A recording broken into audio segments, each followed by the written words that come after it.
Yep, that's right. It's Retropalooza breakdown time on the Order 42 show. How's it going? Welcome to Order 42. I'm Rob. And yeah, it's time to talk about some stuff. Did you like that new little It was so good. It was so funny. It was funny. But look, we've already got a full house. And I just want to say, hey, how's it going? Of course, Ninjinzu was first because he always is. Ricky and Cosma. And yeah, vastly intelligent penguin. That's right. That's me. Retropalooza Houston 2024. And yeah, Michael Imperioli. That was weird. That was a weird one. In fact, I'm going to have to... Let's see if I can pull up the picture from Discord. Because I don't have it anywhere else. It's in general, isn't it? Yes. So there was a guy that I met. I don't even... Honestly, I didn't catch his name. I don't remember seeing him before. But he goes, hey... I guess he had been looking at me or whatever for a while. And then he pulled up a picture and he goes, has anybody ever told you that that you look like him? That's Michael Imperioli. But yeah, that's crazy. I mean, he's thinner than me, but it was kind of interesting. And then of course Ricky took it upon himself to edit my Civil War thumbnail and put Michael Imperioli over my face. So there you go. No, I'd never. That's first time anybody had ever told me that I looked like Michael Imperioli. But I got to say, it's pretty close. I mean, that's pretty close. But Lil Pee-wee's here. Welcome. Good to see you. And let's see, Robert Rivera, what's going on? Good to see you. And of course, Bucho's here. when Bucho's here, it's gonna be a time. I don't know, but thank you, for being here, of course. And I do also want to say I don't actually get to hear very much from the people because I see that the video gets views after we're done streaming. So if you're there, if you're watching this on the replay, say hi. If nothing else, just so I know, hey, somebody's watching this. That'd be cool. But yeah, say hi. I read each and every comment that comes through on this channel. And in most cases, I do reply to them. Sometimes I'm like, I don't really have much else to say on that. Like, oh, pancakes are really tasty. And I'm like, well, there's nothing for me to add to that. I've never gotten that comment. So 12 cannolis. It's funny. This one right here today, this is the white chocolate raspberry cheesecake that yes, I saw you never voted for this one. So I put it in here and it's good. It's good. It's not like my favorite, but it's really good. I mean, it almost tastes like it smells like a raspberry cream is what it tastes like. And it's good. It's good. Anyway, look, let's see what else is going on here. Always good doing them edits. Yeah, I mean, yes, sir, Jacob. Yes. That was just a simple paste. Well, I mean, still viciously in progress. Yeah, that too. Take the compliment. iTunes deals are what's going on. Really? What kind of iTunes deals? I saw that there was it's just a lot of Star Wars, a lot of yeah, there's just a bunch of deals going on iTunes, but there always is.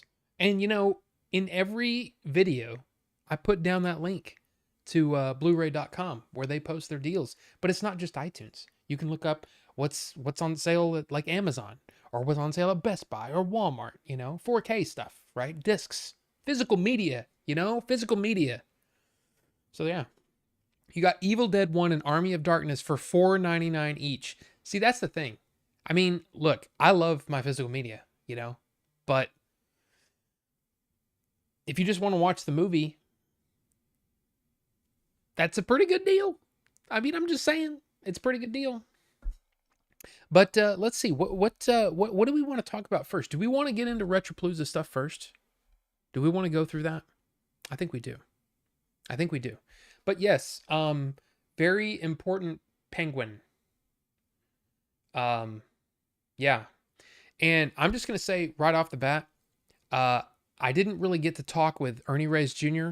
or Ken Scott, but I got to spend, I would say a pretty good, significant amount of time, about 30 minutes with Brian Tochi. And I got to say, that dude, I like that dude. I like him so much. I would love for him to be in one of our movies because I think he's good. I think he seems like a good dude, and he seems like he's grounded. And I mean, for him to take all that time to talk with me, who's basically a nobody, it's pretty cool. And I will also mention, for those of you who may have to leave early, I'll just tell you, there will be no show next week. I'm sorry, but there will be no show next week. But that's okay. We're gonna make up for it, kind of, maybe not in length, but in content. I mean, look, Order 42 is, it's always packed with goodness, right? Right?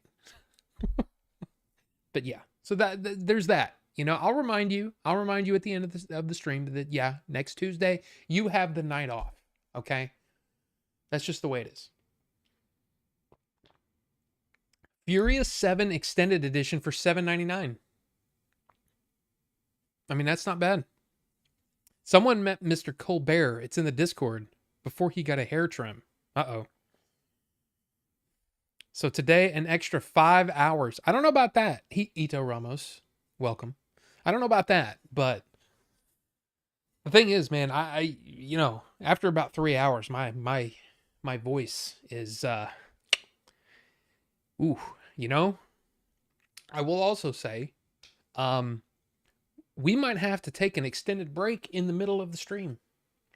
And the reason is I made a big mistake. So I don't know if you've heard, if you don't live in Texas, you may not have heard. We've had some crazy storms, okay?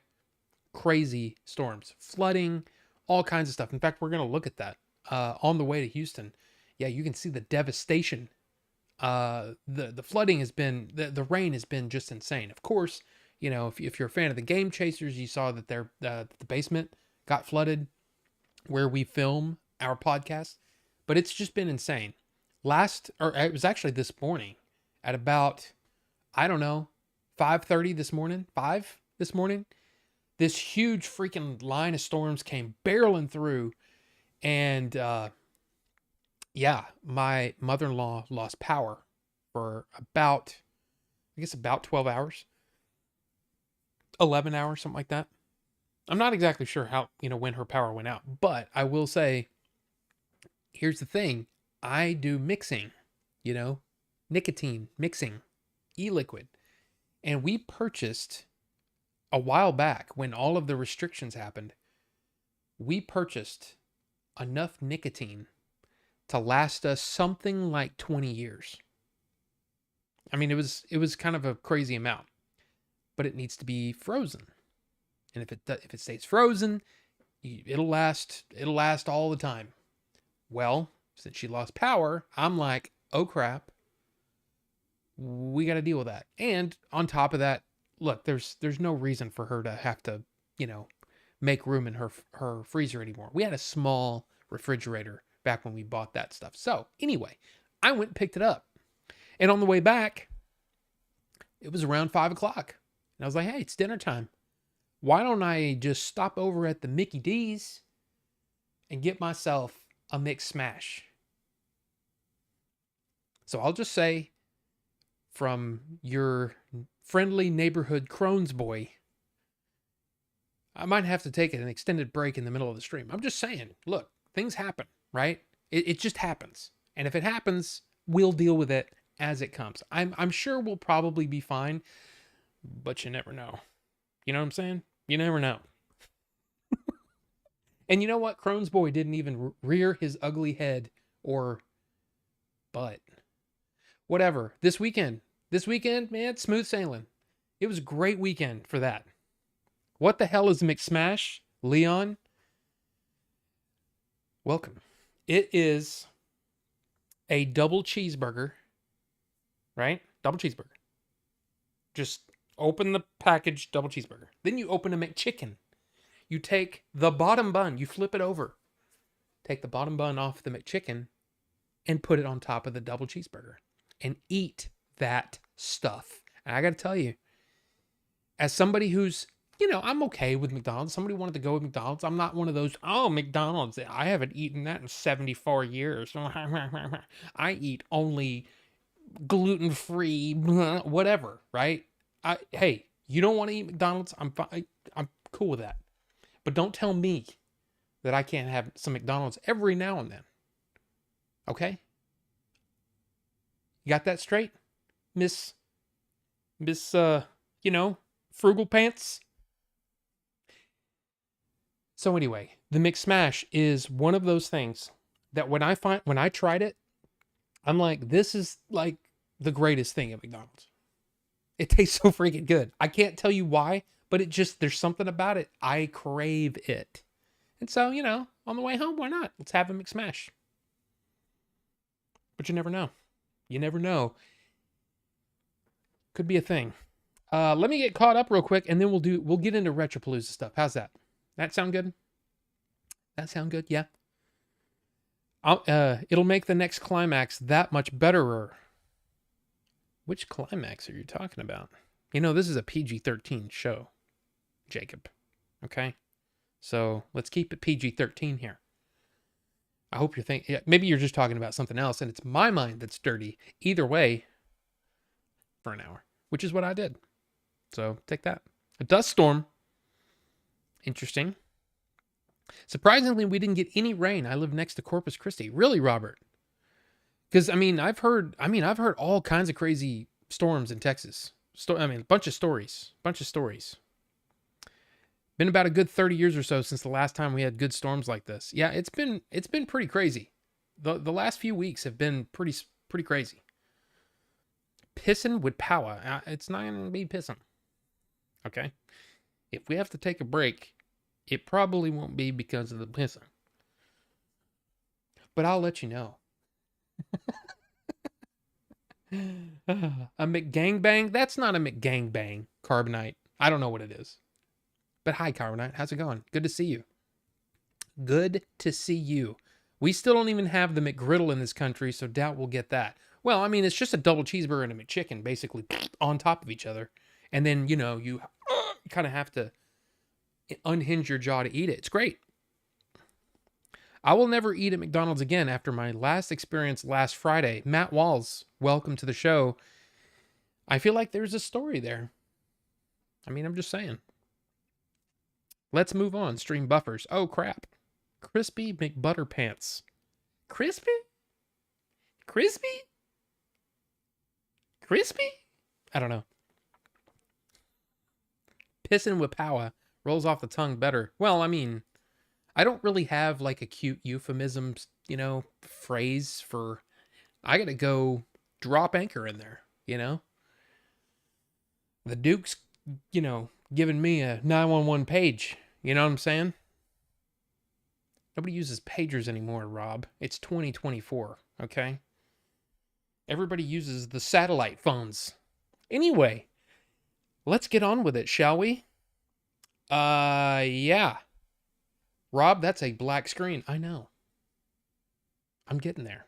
Just give me a break. Because here's the thing. It's got to start off with some video, right? There's no audio in most of this, but there is, little bit here and there. So yeah, there's the flooding on the way to Houston. That is nuts. That is crazy. Wraith, welcome. Good to see you. There's a story, but should it be told? Matt, I don't know, Matt. You tell me. But look at that. That's pretty crazy. On both sides of the road. I was kind of blown away. Kind of blown away by that. And then, I'll say the first thing was this. Of course, Falcro and I had to do our face-off with Leonardo sitting there. I heard there was a tornado warning this morning there. Everything okay? There was all kinds of stuff this morning. On my side of town, it was just heavy rain and wind. But like I said, my mother-in-law lost power. My friends on the old Switched On podcast back in the day, one of them lost power for 3 hours. So it's a thing. How did the Melvor shirts sell? The Melvor shirts sold very well. In fact, we sold out.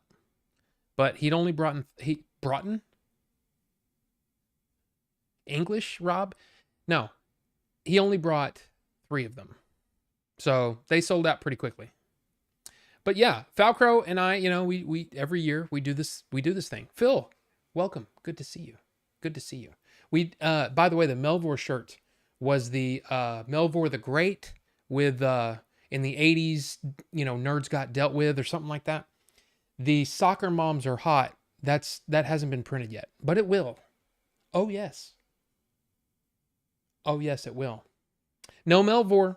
No, Melvor does the thing at, near the house. He's got about a 10-mile radius that he can go because he's a 24-hour caregiver. So he can't make it to any of the other conventions, at least at this time. But yes, yeah, Falcro. There's Falcro and me.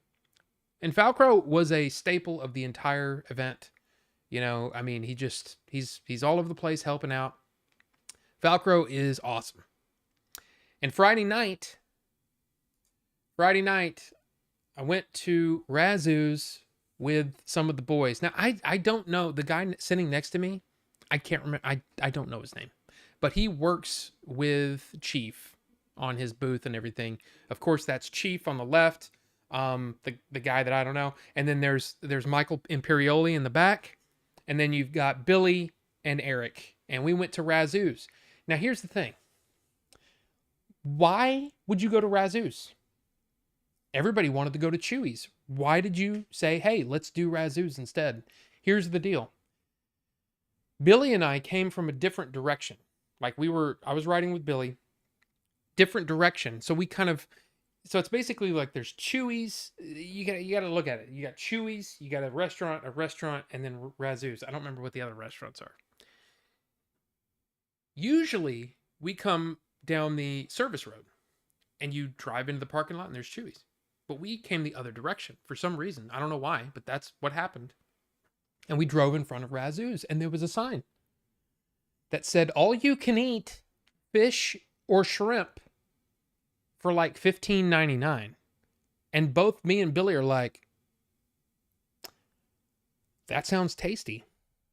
So we talked the guys into it, and they all agreed, yeah, let's go to Razoo's. And apparently Chief is a huge lover of Cajun food. He loves boudin. He loves all the stuff. So we were like, yeah, let's go to Razoo's. You know? I mean, seriously, most people, if you're in Texas, you get Mexican food all the time.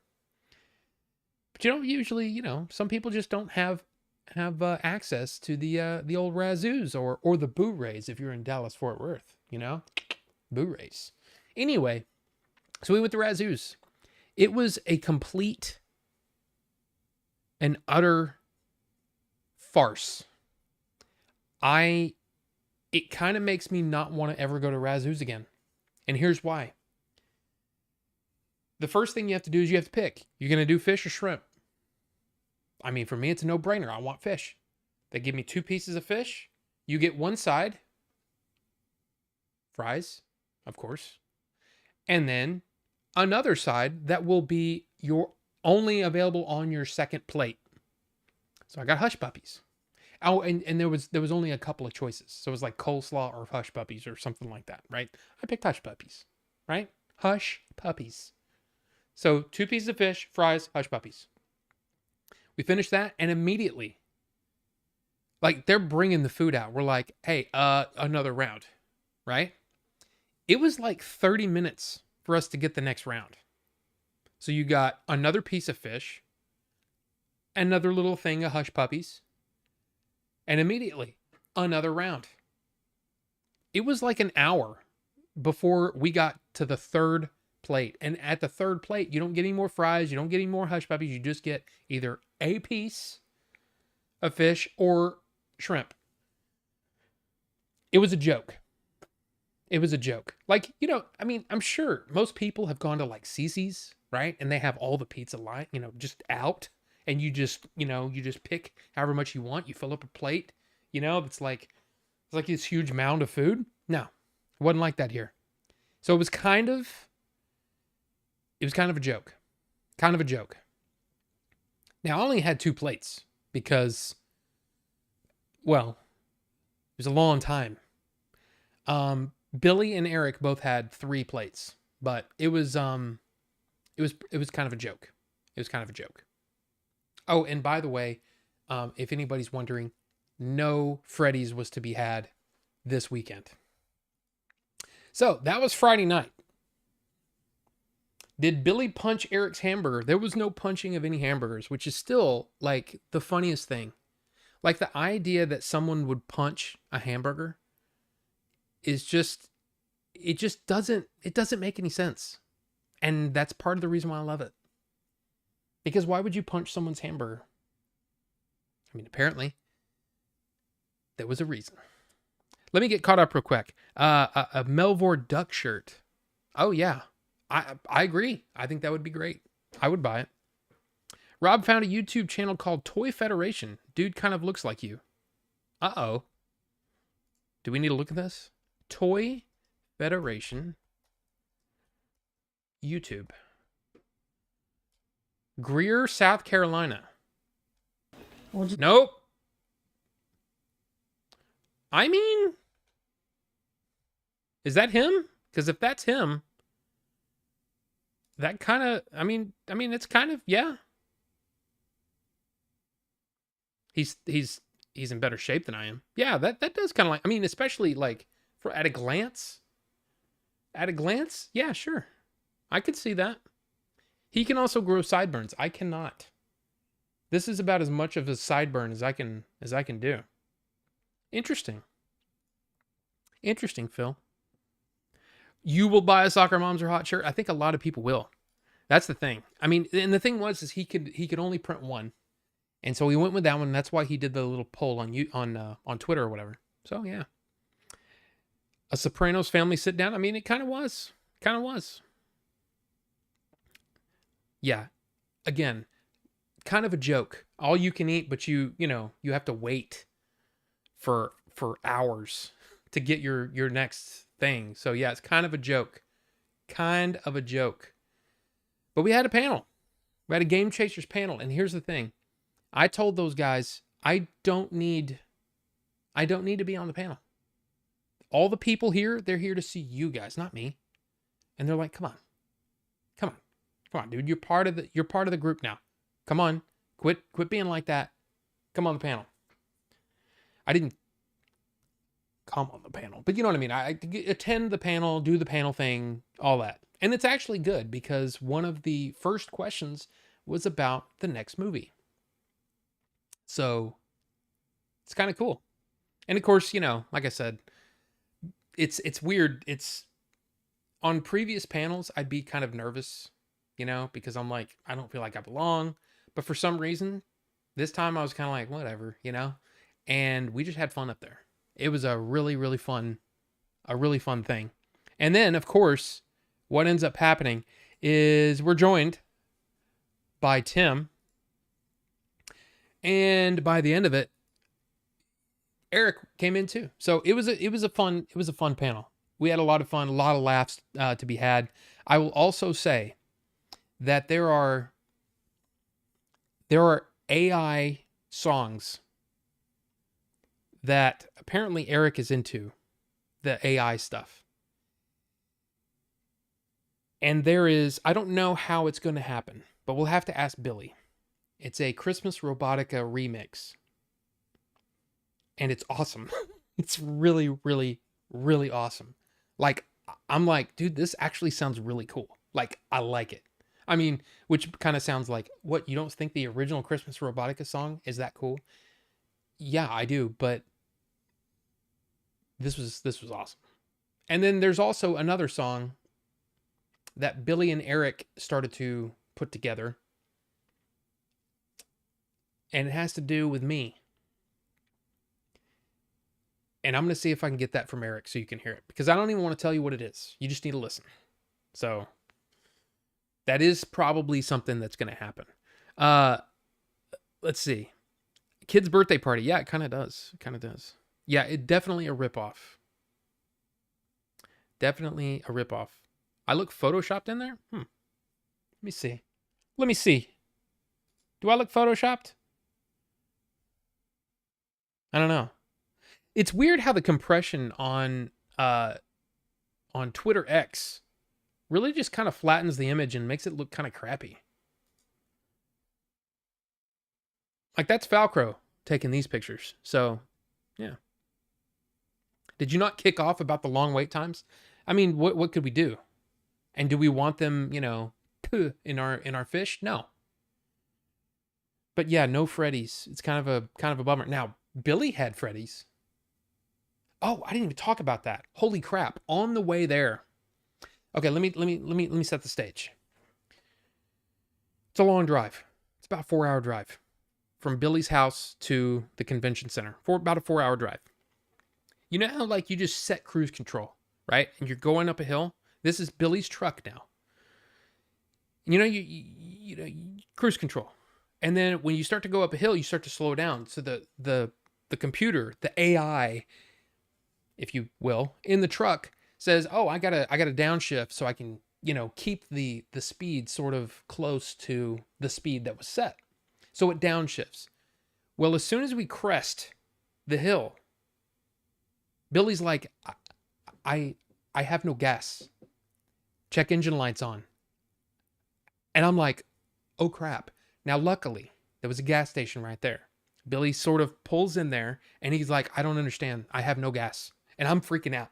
I'm like, okay, I don't want to be stranded in Houston of all places. Here's the thing. If you're from Houston and you love Houston, hey, I'm okay. But I'm not a fan. I'm not a fan of Houston. It's literally like walking outside and you're having to wade through butter. Hot, sticky butter. And it's just, I don't like it. It's not my thing. Okay? I'm not a fan. But I didn't want to be stuck in Houston. So he does what anything you do when there's a computer problem. Turn it off. Turn it back on. We didn't have a problem the rest of the weekend. But for a minute there, it was like, oh God. You know what I mean? Like, holy crap. Oh, and you know what? I just remembered something. I also forgot my tire compressor thing in your back seat.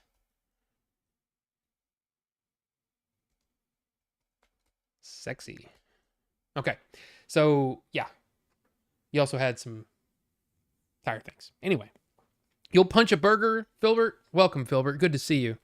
Good to see you. But yeah, it was scary. I got to say, it was pretty scary. Yeah. Seen that guy's channels? Which one? Chief?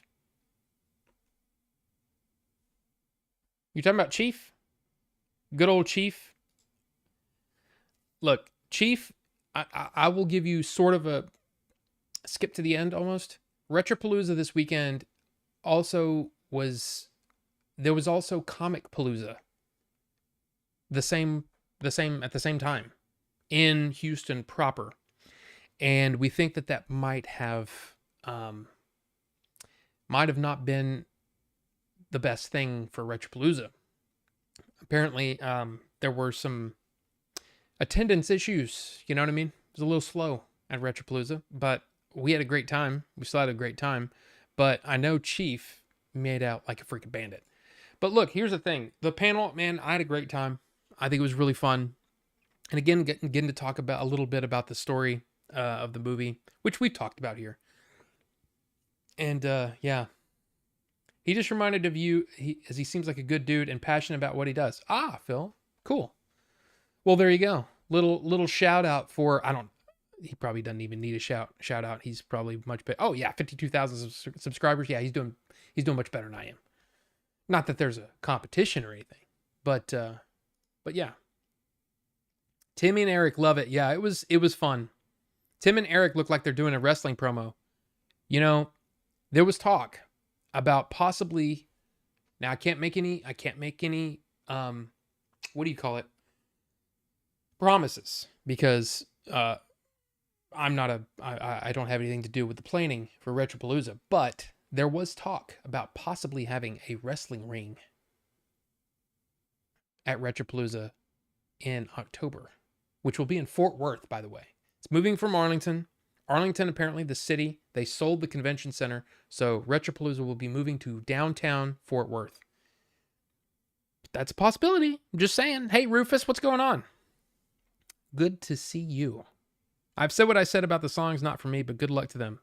I'll tell you, this is it feels like a different song completely, and it was kind of awesome. AI Song's been getting real good. Obscurest Vinyl has some jams. I gotta say, man, I am not a fan either. I mean, we've talked about AI a little bit on the channel, about about movies and all kinds of stuff, but it is pretty interesting. And you know, if it's just like, I'm going to be using it for an intro song.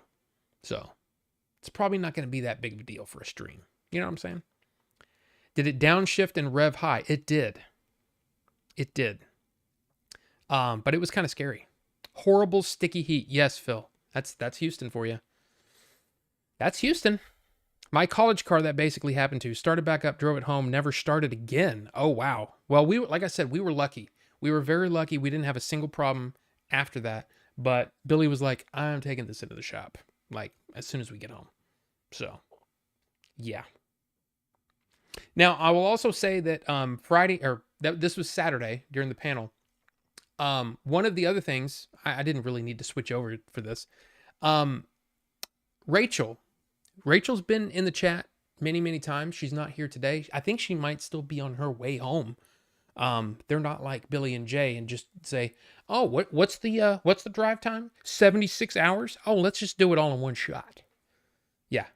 I don't know exactly where they live, but I think they said they were making their way home today. So she might be missing the stream. But I sat and talked with Rachel, and I might say talked to Rachel, talked at Rachel for maybe 2 hours. I don't know. It's almost like she got a live stream just for her. And it's like, now looking back, I'm kind of like, man, I probably should have let her talk more. But that's what happens. You get me talking, that's what happens. You know, that is what happens. So there you go. You meet me on the street or at a Retropalooza convention, be prepared. I'm going to talk your freaking ear off. Yeah. Wrestling ring would be badass. Now, like I said, don't get your hopes up, but it is something that was discussed. And also possibly some other folks that might want to take part in this thing. But this is all early talk, you know, and I'm sure deals have to be signed. Agents need to be contacted, you know, signing on the dotted line, all those things. Contracts will need to be, almost said forged. You know what I'm saying? It's early days, but there you go. I appreciate your consistency, Rufus. That might be the sexiest thing I've ever heard. Like, hey, you're hot. I appreciate your consistency. I'll take that one. But thank you, Rufus. I appreciate that. I love my arms are just effing stuck like this, and I glued my... What the hell? Oh, I love AI. Wow. AI stuff made with actual passion and creativity is totes cool with me, but you definitely got to find the cream in the sea of crap. Well, yeah, but it's the whole thing is, you know, if you're taking away from someone's... I mean, especially if you're just screwing around, I kind of feel like it's okay. But if you're using AI to replace a job that would typically be paid for, in the case of, say, like a movie, that's where it kind of gets like a real gray area, right? So there you go. I'm glad someone appreciates it. There you go. I shall meet you in the streets. It's so good when it's good. Damn O'Driscolls. What's that? What is O'Driscolls? Did Rob just hit on me? I mean, did I? Or did you hit on me? I mean, just saying. I'm just saying. I don't know. But here's a quick video. And this is basically because here's the thing. When you're at Retropalooza, let me explain something. The O'Driscolls are a gang I've been having issues with. Oh, see, there you go. Totally hit on me. Okay. In Red Dead. Gotcha. But here's the thing. When you're at Retropalooza, when you're at any convention, I try to be present. I don't want to be the guy always taking pictures. Like Brian Tochi from Revenge of the Nerds, from Police Academy, of course, the voice of Leonardo in all the Teenage Mutant Ninja Turtle live action movies, and of course he was in a original Star Trek episode and a Star Trek Next Generation episode. Again, you meet a guy like that, and I think a lot of people think, oh, I want to take a picture with you and all that stuff. I'm cool. Yeah, sure, let's take pictures. But I would rather have a conversation. You know? That's what I wanted. So I had, like I said, I had about a 20, 30-minute conversation with him. as we're helping, I'm helping him get set up, his area set up, for Retropalooza. So I enjoyed my time with him. But other than that, what I'm saying is when you're at Retropalooza, you don't want to be that guy. At least I don't. And I want to be present, and I want to talk to people. I want to, embrace the beauty of it. I mean, like I said, sitting there talking with Rachel was awesome. And she's I mean, let's just say it. I mean, you guys might say, "Hey, I'm your biggest fan." I'm pretty sure Rachel's, man, she might be beating all of you guys for biggest fan. It's awesome. I think it's great. And to be able to sit there, and then she gave me a gift. Yeah, that's right. She gave me a gift.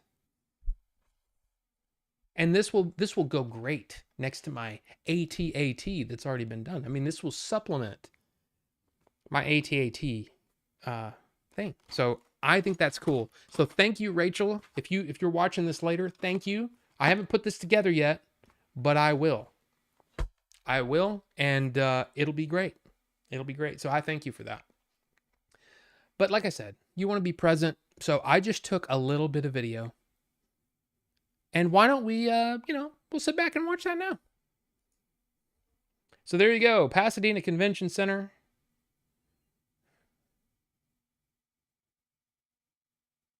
And yeah, I mean, look, the amount of amazing, like, vendors. Going to a Retropalooza is really, really fun. It's just a great time. Oh, and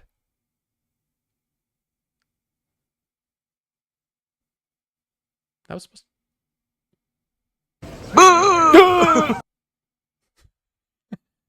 But yeah, it's a great time. Looking around at all the stuff. I mean, some really, really interesting stuff. I mean, you got your games, you got your collectibles. There's Sega Steve, by the way. And Sega Steve, I don't know why. I thought I cut this. There are some cuts, but yeah. He showed me Hard Hunted. We talked about Andy Sedaris the night before. And yeah, Hard we were Hunted. talking about it. Interesting. That's awesome. Picasso trigger, hard to get the whole eye. Very first one I ever saw. Significance? Picasso trigger. And I would just.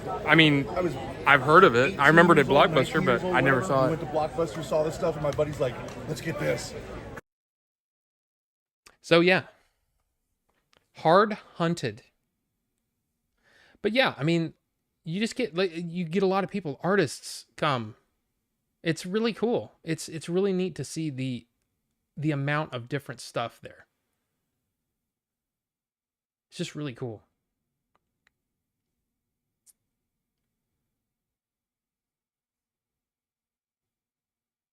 There you go. A little bit of Chucky. Freaking staring into E.T.'s eyes. And there's Steve from Retro Madness in DFW. He's got a 2 stores. I think they're going to move when they're going to have consolidate those 2 stores into one location. Great guy. Hung out with him for a bit. And look at there's Timmy T doing his thing. So yeah, I mean, there are definitely deals to be had.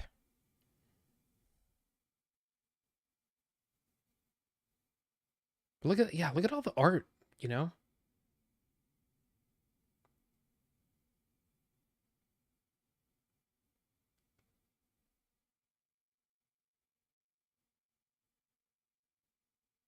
mean, and so many games. So many games. Oh, I wish I could pause that. That was a Beetlejuice standee promoting the VHS release of Beetlejuice. And it was like $500. $500 for a freaking standee. Comics and VHS. Oh, and I had to take a look at these. I'm a huge fan of the Masterpiece collections. Transformers. I want that Soundwave so freaking bad. I want the Starscream too. But you got the Megatron and the dude. I want all of them, but I can't justify those prices. Just can't. Can't do it.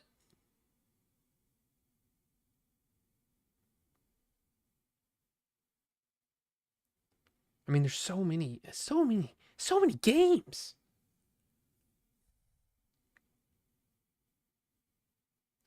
And there's Chief.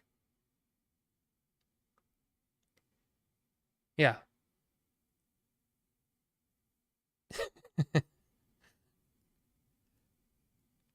I mean, just I'm serious. Chief is like, I'll tell you this. Chief's booth is like going back in time. Because I've saw things that I haven't seen since I was like a kid. Like there's some stuff there. I don't know if I actually pick it up here.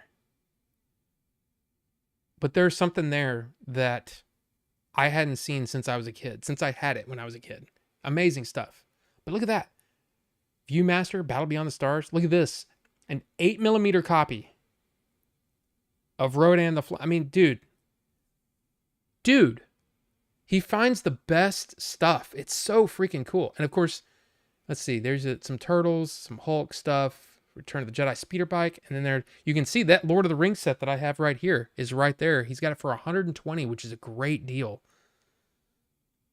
It's ham salad. I've got a lot of Star Wars figures in there, complete. Yeah? Yes, Han Solo. You haven't even seen half of the stuff. Look at this. Look at that color. Dang. He is minty, and he has his little pew pew. That's right. Yeah. That's awesome. Nobody's even look at little guy pew pew. They all have them. His little pew pews. And That's all. That's all. I can't believe like this stuff is still here. A lot of people. You know what I hate? And this is what I hate. People jump on YouTube and they see their favorite YouTuber and they're like, I'm going to replicate what he does. And they make tossed salad with my stuff. Hate that. Learn etiquette, guys. Please. I got dumplings here.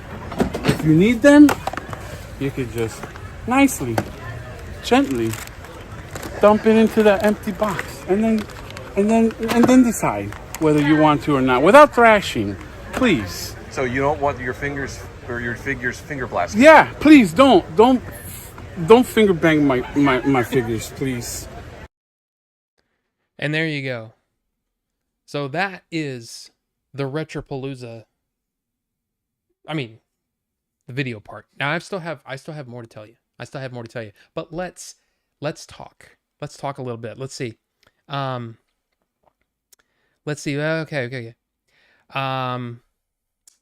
Not Zatoichi. It was Brian Tachi. Yes, I did meet him. Disney will fully use AI to make something that's going to happen. Movie studios will turn to it. Look at that Mad Max saga opening in the States. Yeah, but that wasn't AI. I think that's par for the course. You know, Furiosa's opening is very similar to Fury Road's opening. Hopefully there will be word of mouth and people will go, hey, it's really good. I mean, look at the ratings. Look at the critics rated it high, and the cinema score rated high. So I would love to see Furiosa pick up some steam and go on to make some monies, because I enjoyed it, you know. But it's also a prequel, so some people might go, I already know how it's going to turn out, so why? Anyway.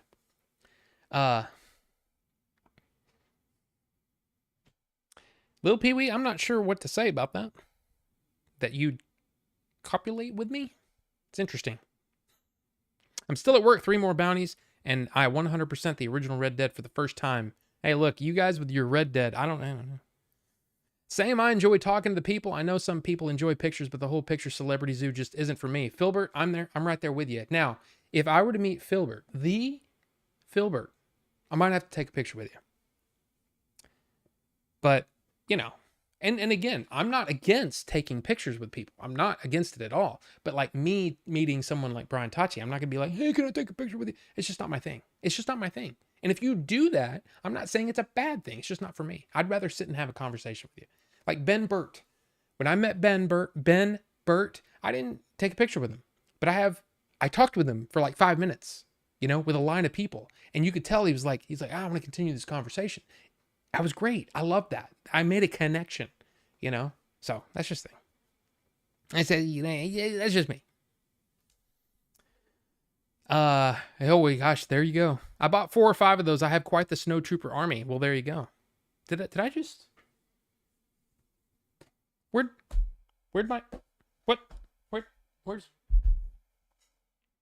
Oh, here it is. My phone did go off.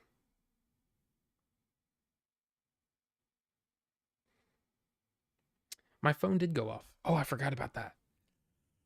I'm supposed to be on that Chainsaw Reacts maybe tomorrow. I don't know if I'm going to have the time to do it.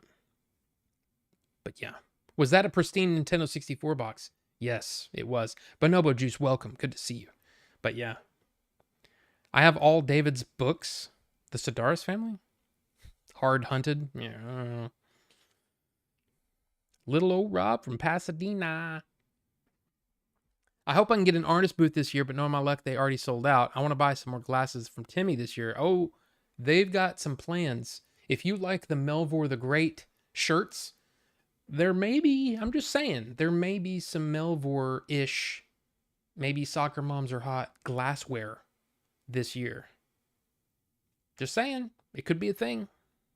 I remember the trailer for the first game so much. My name's Jim. No, still talking about Red Dead? All right.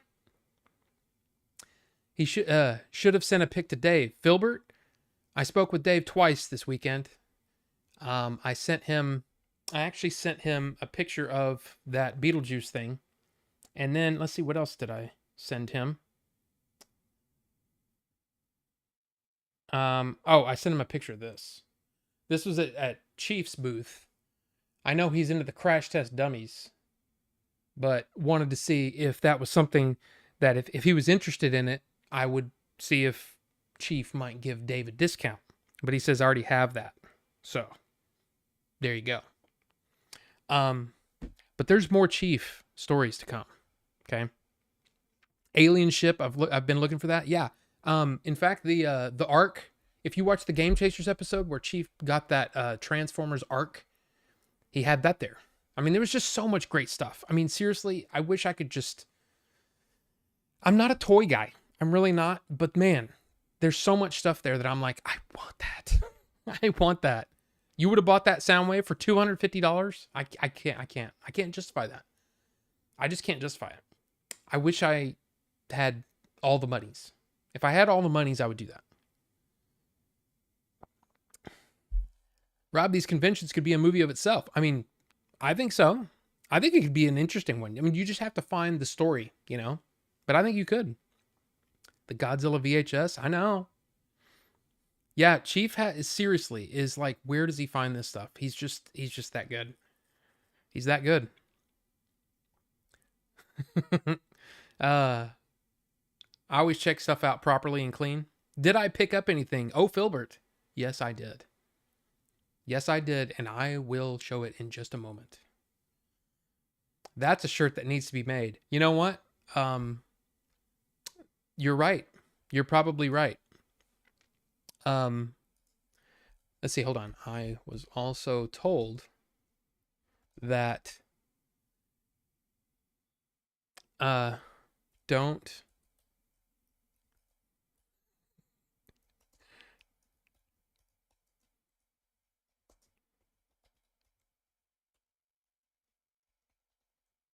I don't know if Billy's here, but that's a pretty good one. Don't finger bang Chiefs figures. I like that. Fury Road, as awesome as it wasn't a box office hit. Yeah. And I think that's the thing, we have to keep in mind, even though like a lot of us, I mean, I know there's some people that didn't like Fury Road, but those of us that do, we have to remember we're still kind of a small part of the audience, the movie going public. So the idea that people were expecting Furiosa to be this huge thing, you got to kind of look at history and say, okay, well, the Mad Max series has never really been that popular. But I really am hoping the best because I enjoyed the movie. I still will say that I didn't like it as much as Fury Road, but it's still really fun. So If it's with respect, then it's okay. But if you're going to be like a teenage girl, then best not to ask for a picture. I mean, Wraith, again, asking for a picture is not a big deal. Asking for a picture, being asked to be in a picture, all that stuff is fine. I'm completely fine with it. It's just not my thing. You know what I mean? That's all I was trying to say. What did I miss? I put a pic of how Order 42 show looks like with comments on YouTube on the Switch checkout general on Discord. I didn't see that. Showzama. Because I have. Oh, yeah. Oh, I forgot about that one. It does look like me. That is, he's a composer. But that picture does look a lot like me. But that is, he wrote, God, he's written so, wrote stuff for Walking Dead. I can't remember why am I going blank on his name? I follow him on Twitter and I can't remember his name.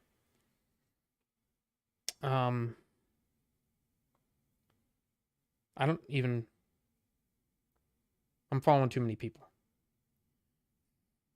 Let's see. And he did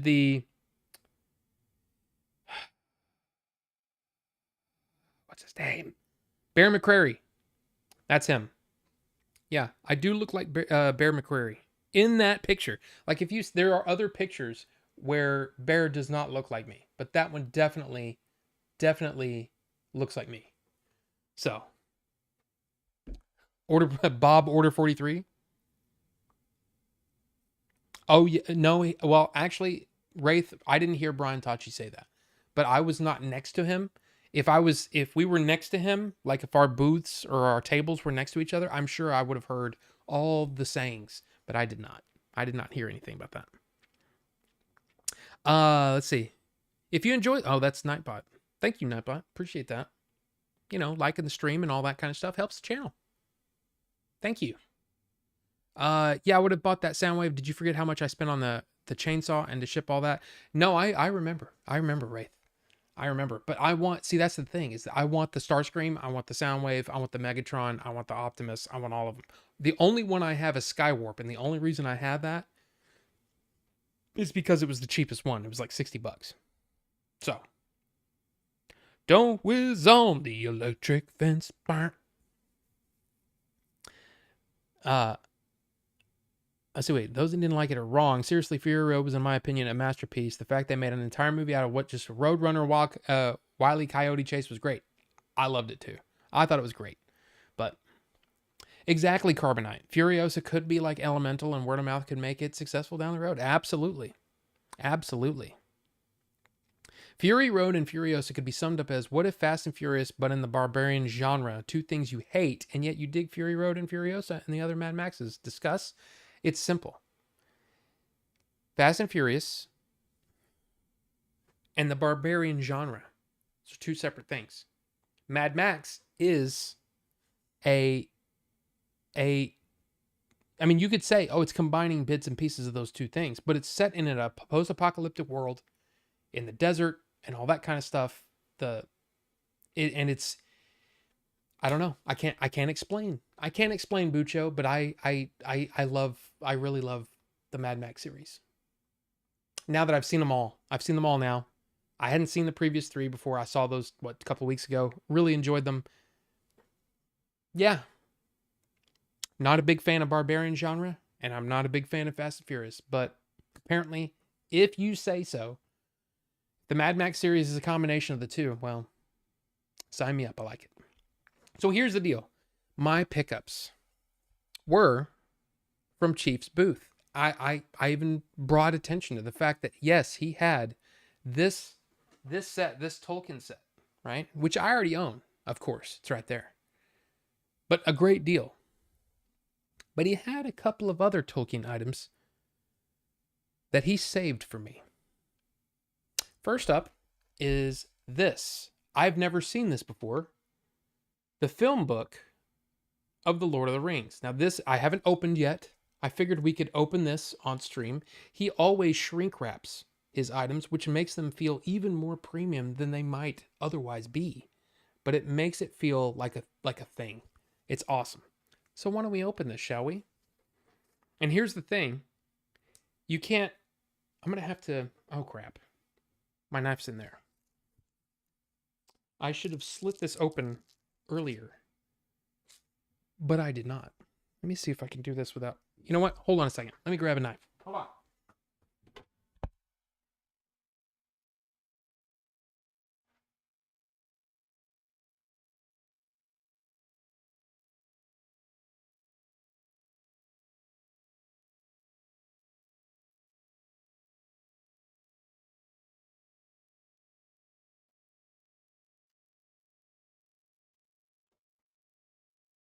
Sorry. I started it. So, this is from the Rankin Bass animated movie that I've never seen. So why would you buy this? Well, I'll tell you why. In just a moment. Get out of here. So yeah, there you go. Pretty dang good shape. Oh, look at that. April 83 Easter to Scott, a good friend that thinks he understands me. Keep trying. Love, Roe. Well, look at what Scott thought of that. Roe. That's always interesting when you see an inscription. Wow, this is kind of neat. It's almost like a storybook. Interesting stuff. But I wanted to see, does it have... Oh, here it is. This is the first edition, as far as I can see, a first printing from 1978. But yeah, very cool. Very cool. But this is like a bonus because he gave this to me for free because I bought this other item. Now, this is a thing that, again, I've been to so many different bookstores over the last however many years, 4 years, 3 years, 3.5 years, looking for Tolkien stuff, rare Tolkien stuff. Like, I love stuff like, you know, like my hardback, my turtleback of The Hobbit. Just interesting stuff. I don't need to have a first print of The Hobbit from 1937 that cost over $10,000. I don't want to be the steward of history, but I do like interesting things. I do like to own interesting things. And this, I would say this qualifies. Smith of Wootton Major, written by Tolkien, illustrated by Pauline Baines. This is a first edition, first print from 1967. And it is a tiny, tiny little book. And what's interesting is right there, the sticker price, $1.95. Now, if you look this up, as I did, you will see many different prices. Many of them very, very expensive. But this feels like it's barely ever been read because of the way that the binding feels tight. It doesn't feel like it's been laid open. It feels like it was taken care of. Like there's you know what I mean? There's like an elasticity to it. This is just cool because it's interesting. It's not just it's another copy of Fellowship of the Ring. No, this is something I've never read. I have this story on my Kindle, but I've never read it yet. I haven't gotten to it. But this is just really cool. Now, what freaking Chief did is he saved this for me. And what he charged me is about half of what the lowest price that I found on eBay was. And about a third of what the highest price was. And this is in much better shape than those. I was just blown away. Now, here's the thing. You might say, well, that looks kind of scuffed right there or whatever. Look at the quality of this book. This book is in great shape. For 1967, this book is in fantastic shape. Look at that. It's still shiny. Look at that. Now, again, I'm not a huge collector of the old stuff, right? I just like interesting stuff. And this is definitely an interesting little piece. But again, I didn't know what this was worth because I'd never seen it before.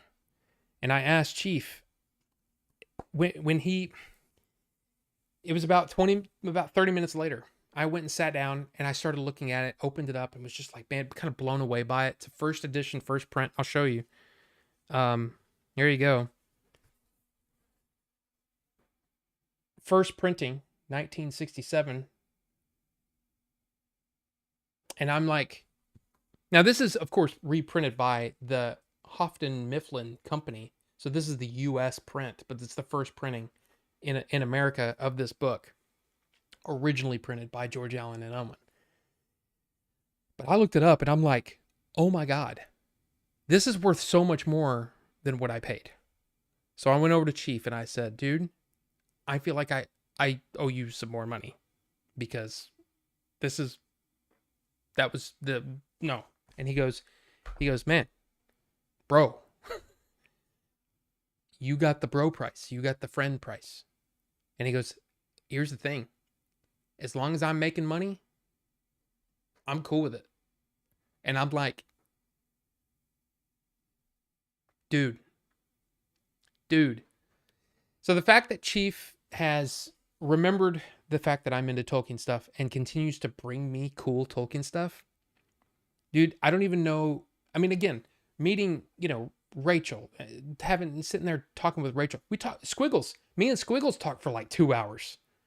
That was so much fun. It's so much fun talking with people, meeting people, all that kind of stuff. That's all great. But man, this blew my mind. This blew my freaking mind. Because not only have I never seen this before, but he gave me a price that was ridiculous. But yeah, man. Squiggles and I, we talked movies for like... Did you hear that? The doorbell. Hold on.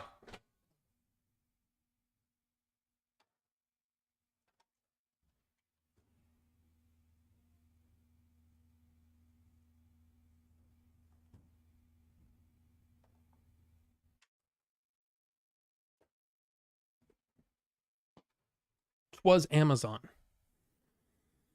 Something that we will be taking on our trip. So, but yeah, man, I can't tell you enough how much I appreciate the friendship with Chief.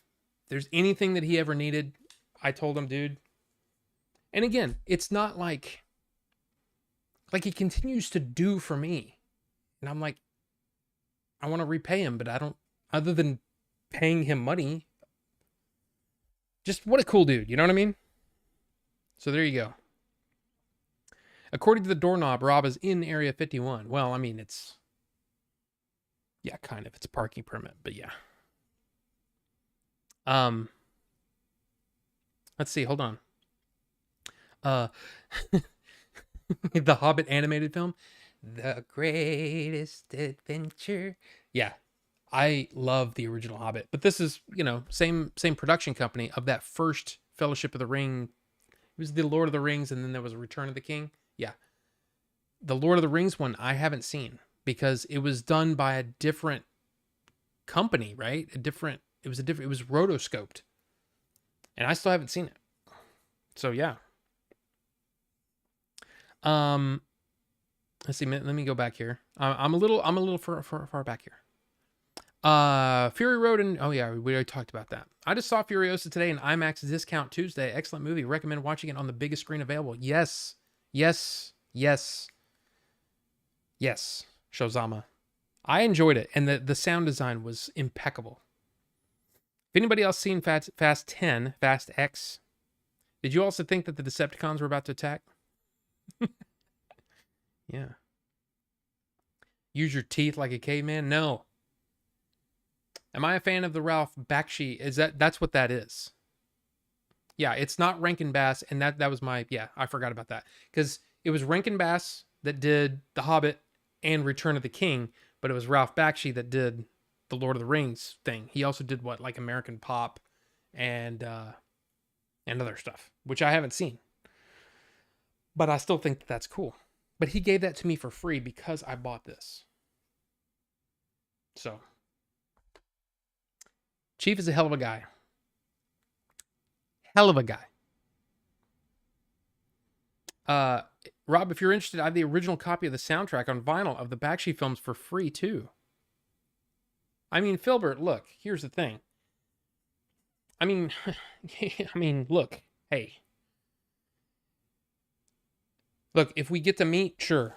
I don't need you to send me stuff like that. It's I would feel it feels weird. It feels weird to accept. I don't know, man. It feels weird. Like, I mean, even just something like this, you know, when Rachel gave me this, it was still like, and Wraith has done that too. He's given me gifts, and I'm like, dude, guys, hey, friendship, you know, works both ways. We're friends. It's good. It's a good thing. You don't have to gift me stuff, you know? But I appreciate you saying that. Didn't know Chief sold literature. He's actually, I don't know if you see every now and then he'll post on Facebook stuff he gets. He's got he's going to like a VHS swap meet. He's taking VHS, DVD, Blu-ray, laser discs, what are those ones that go into the machine and it basically removes the cassette thing, and it's like a big, I can't remember the name of them. But man, he's got all kinds of stuff. He's got all kinds of stuff. He dabbles, if there's a way, if it's pop culture or anything like that, media, whatever, toys, collectibles, if it's there, he's gonna, and he thinks he can make money on it, he's gonna do it. So yeah, amazing stuff. Yeah, and Cool AF, he gave me the bro price, yeah. Rankin and Bass tried to make Lord of the Rings, apparently. That would have been rad. Yeah, it was the Ralph Bakshi things. That's what that is. But it's still really cool. Can I get it graded? I don't know. And that's the thing. You say it should be in plastic, but many people that I've over the years, when it comes to, you know, protecting some of these, they say no, don't wrap them in plastic because they can mildew and all that kind of stuff. I don't know what to do with this.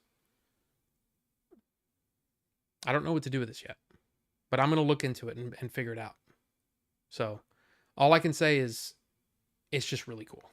It's really, really cool. And again, the man on the back, love it. I just, it's freaking cool. It's really freaking cool. And yeah, books are meant to be read for sure, but I'll never probably, I will probably never read that. The fact that I own it is really cool, but I'd like to protect it, and I'd like to know the best way to protect it. Mr. McFeely.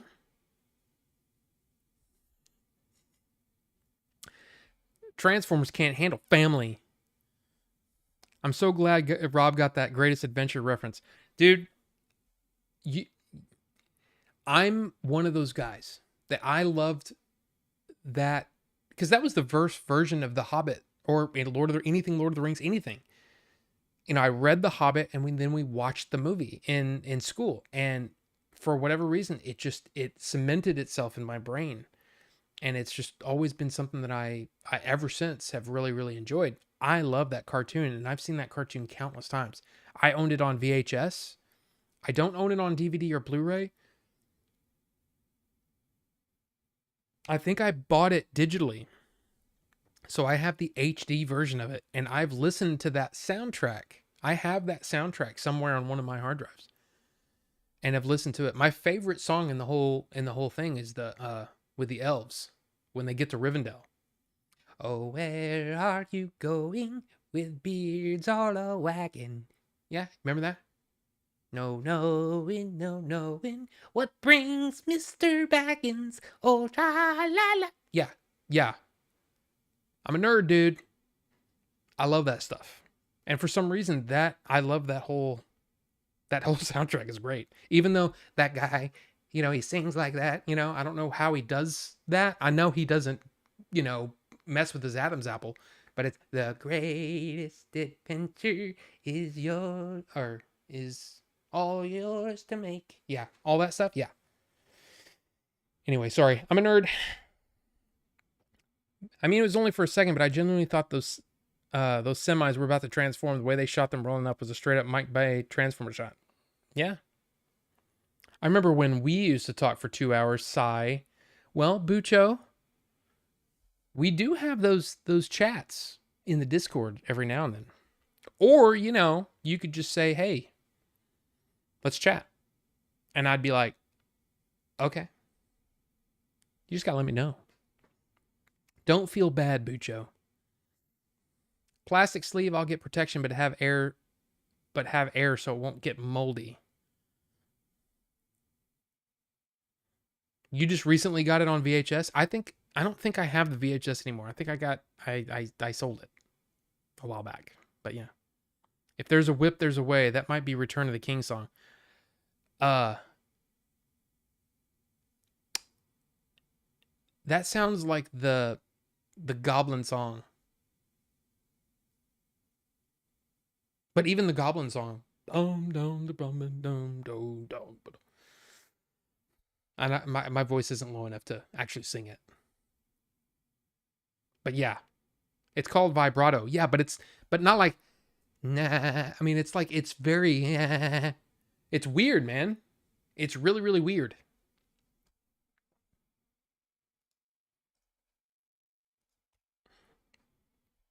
I don't know what to say. It's different.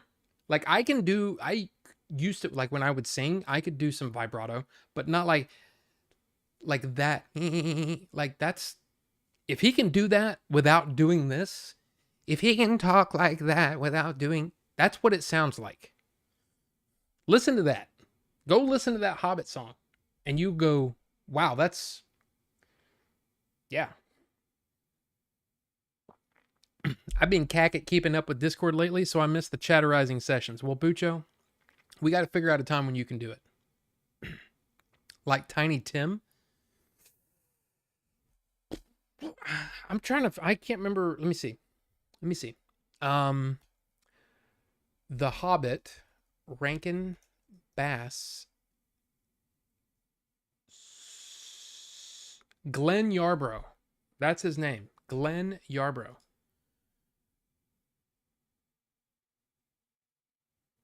Wow. Oh, that's vinyl. The lowest price of the vinyl is $5. The highest is $105. I would just like to listen to it all the way through again. But nope. Stop it. Dang it.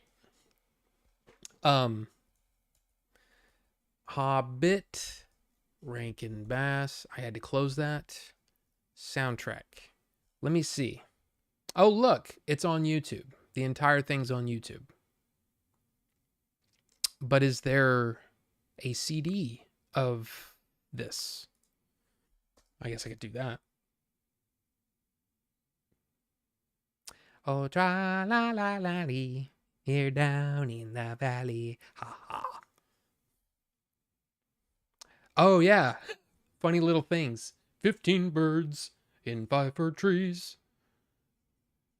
I don't remember the words, but it goes like that. Anyway. Lemmy Winks? I don't know what that is. In fact, you're kind of freaking me out, Rufus. Kind of scaring me a little bit. I'm just saying. By the way, just want to remind you, tomorrow and Thursday, The Crow will be in theaters. And I think it's only one screening per day. So if you do want to watch The Crow in theaters, go look for it. The South Park Gerbil song? Yeah, see, I don't know about that one. I don't know about the South Park one.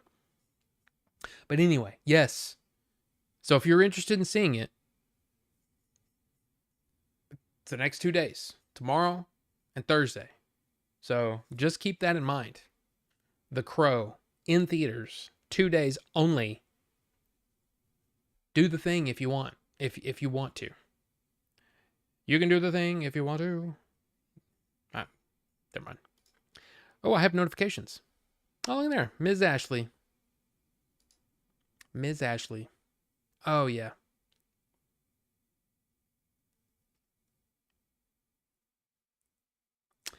Yeah, I don't know if that's going to happen. I don't know if we're going to be able to be on the Chainsaw Reacts show tomorrow night. I just don't know.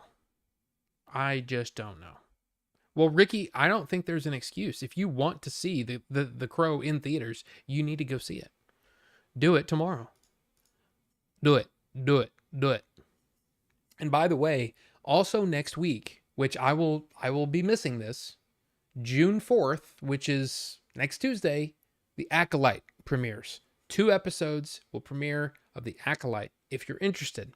Then the next 9 days later, you've got The Boys season 4 will be coming out. And then June 16th, 3 days after that, is Hot D. The return of Hot D. Hot D, House of the Dragon, season 2 premieres on June 16th. So it's going to get real interesting and real busy with the old, all the streaming shows coming out. So there you go. Now I feel like an a-hole, Bucho. I never checked Discord. Well, there you go. See? You just 100%ed Red Dead Redemption. Wraith, go see it. Go see it if you want. If you want to. And hey, good job, Rufus, with the 100%ing. I've never been a big 100%er kind of guy. I'm like, once I see the main element of the story or whatever, I'm kind of like, I kind of move on. I've never platinumed a game on PS whatever. It's just not my thing. Because usually by that time, I'm like, okay, I'm ready to move on to something else. So, but then again, I've played multiple seasons of Diablo, Diablo 3. I actually did start playing Diablo 4, whatever this season is, season 4. And it's not bad. But unfortunately, Rankin Bass The Hobbit is not on Blu-ray, but it is available on digital HD. I have it on the original DVD Digipack, and my sister has it in the later standard DVD packaging. Well, there you go. I didn't realize that it wasn't on Blu-ray. I thought I saw it on Blu-ray. I mean, what the hell did I see? I wonder if I saw like a... Yeah. So...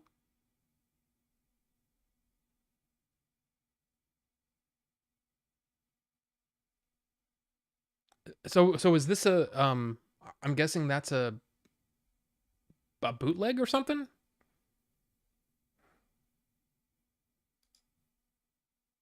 I don't know. I mean, look at this. Okay. Hey, look. Hey, stop it. Stop it. Okay, look. I use ad blocker because it's such BS when I'm trying to do something. If you guys would quit making them, cover up a quarter of the screen, I would allow ads. Punks. Okay, well, there you go. Apparently it's only... All right, well, so that was a bootleg that I saw then. Okay. I mean, what are you going to do? I'm not either. That's why I'm bragging second playthrough. Well, there you go. And you guys with that ending. Now look, this was something that I think Star Fox put on the Discord, but I had seen it around the same time. I just hadn't posted it yet. Mainly because, look, here's the thing. There's some things that I don't post on Discord because I need stuff to talk about on the stream. So I didn't post it, but I'm glad you did. I'm glad you did, Ricky. Yes, The Legend of Zelda, The Great Dooku Tree, Lego. 5,000 pieces. No, 2,500 pieces. 2,500 pieces for $299.99. And now what's cool about this is that you can do the Deku Tree basically from Ocarina of Time or Breath of the Wild. So the green leaves or the pink leaves, right? It's kind of neat. Kind of neat.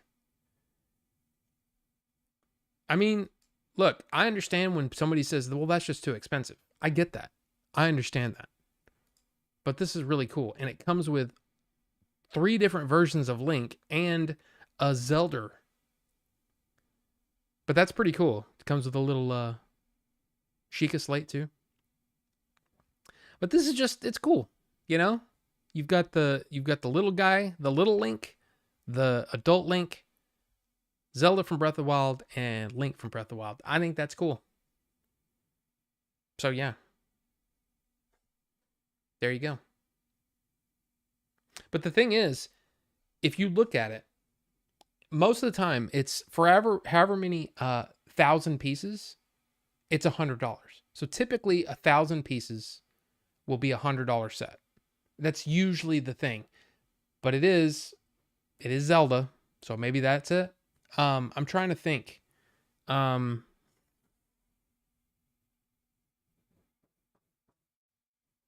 don't remember how big how much the Venator was. Or Rivendell.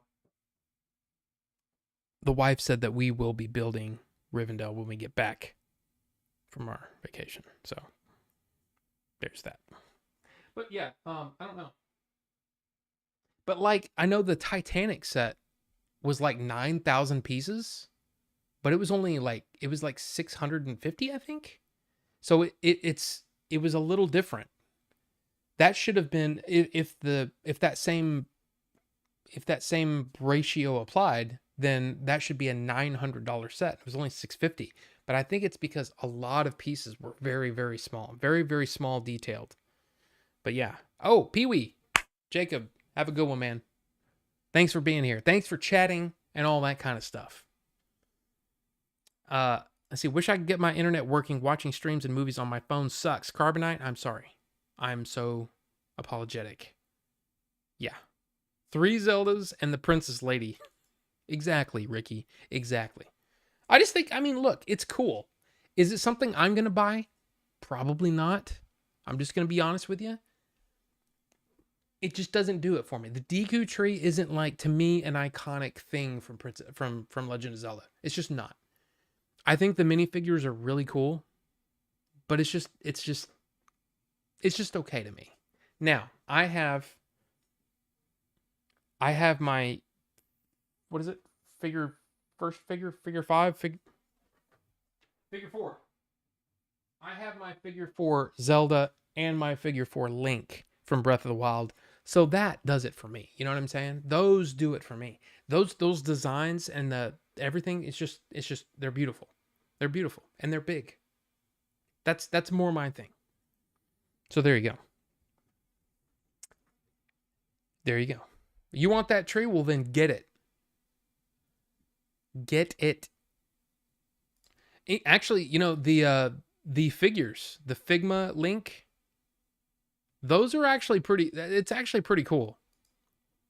But, again, I got that. And Tears of the Kingdom, as good as that game is, it just didn't have the same impact on me. So it's kind of hard. It's kind of hard for me to get really super. You're going to go see Crow on Thursday. Hey, Wraith. Awesome. Let us know how it is. Let us know if there's something different. Like, do you see something different? I mean, The Crow is a weird one because I did see that in the theater multiple times on its original release. I saw it opening night because, yeah. What, late 94? It was like October 94 is when that came out, I think. Because I'm pretty sure I'd already graduated. Which is like, oh my God, it's been 30 years since I graduated high school. But yeah. Yeah. It's awesome. Ralph Bakshi, Lord of the Rings is on Blu-ray though, and digital HD. I'm going to see if I can, I don't think that's going to be something I need the disc for. I just like to rent it and watch it. Because I don't know if I'd like it. We talked Ralph and Fritz didn't get mentioned by anybody, and now I feel old. Yeah. I want that tree too, but I can't spend anything right now. I got to use this money for my insurance deductible, which is $1,000. Wow. It's a lot. Is there any way to buy? There's somebody in a tweet asking, is there any way to buy minifigures separately? Third-party sellers, but be ready to shell out absurd amounts of money for them. I'd probably say 30 to 40 each, unless they hopefully make more sets and the minifigs become less rare. Then you might be looking at 10 to 15, which to me is still annoying. So I would just buy the set.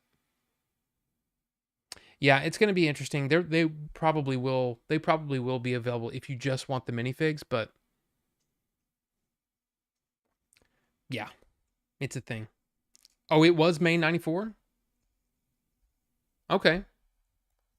I thought it was October for some reason. Oh, wait a minute. No, October is when... Okay. Yes, because I remember thinking, okay, I'd listened to Broken. 94 to me is the year of the awakening of my love of Nine Inch Nails. So I think of it in terms of that. October is when I went and saw the first concert at Fair Park Coliseum, October 94. That's why I said October. So you're right. Hey. It's good. Should I see Furiosa in IMAX or Dolby Cinema? Right? That is a great question. In my opinion, I'd probably see it in Dolby Cinema because to me, the sound design is what I really was blown away by. And that was I saw it on an XD screen. The Cinemark XD, which is kind of their version of IMAX. I thought it was great. The sound design was fantastic. Me personally, that's what I would do. But yeah. And Ricky, no, you should never watch a movie on your phone. If you're watching it on this screen, then you don't know what you're missing. Blah, blah, blah. How about you try to do those commercials where it actually makes sense? Why are you preaching to people that are already sitting in your theater? Why? Why do that? I don't know why they do that. Now listen, I know that not everybody's into books, right? I mean, not everybody can see like, wow, that is really cool and really interesting 1967 book in your hand, and that you paid, a third of what it's worth, to half to a third of what. I mean, that's amazing, right? But I have to say, I did finish Heat 2. I think it's Meg Gardner, is who wrote the story based on Michael Mann's. I guess she wrote based off of Michael Mann's story and what might be coming in the eventual sequel. I don't know how they're going to do this because it takes place in 3 different time periods. Directly after the events of Heat, which is 1995, for those of you, if you're nasty, 1995, and then 1988, and then 2000. I don't know how they're going to do this because, well, Robert De Niro, everybody's older. It's been almost 30 years. Everybody's older. And Val Kilmer can barely speak. So I don't know how they're going to do this other than recasting everything. I have heard things about Adam Driver being tossed around, possibly playing one of these parts. I would assume it would be Detective Hannah, played by Al Pacino. Not sure. Or it might be the young Robert De Niro. I don't know. But then they said Austin Butler as Chris Shiherlis, a younger Val Kilmer. And I was like, oh. That's some good casting. I would love to see that. But the thing is the story is fantastic. The problem is that last act. How do I say this without spoilers? Because I don't want to spoil it. There is a coming together. There's a coming together of characters, and it seems far-fetched. What happens isn't necessarily like a problem. It's how they all get there.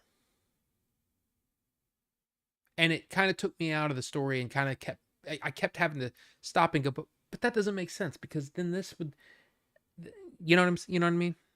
So I would like to see what they do for the movie because I love Heat and I really enjoy Michael Mann and I would love to see what they do with it.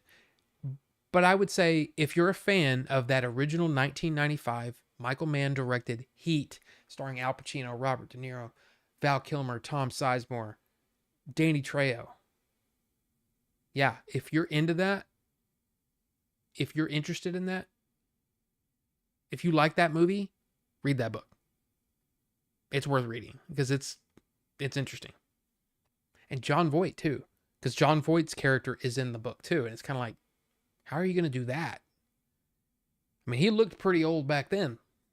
Now it's been 30 years. I don't know. How long is Furiosa? It's about 2 hours and I think it's like 2 hours and 20 minutes, but it was actually it felt shorter than that. I think it's because the credits were so freaking long.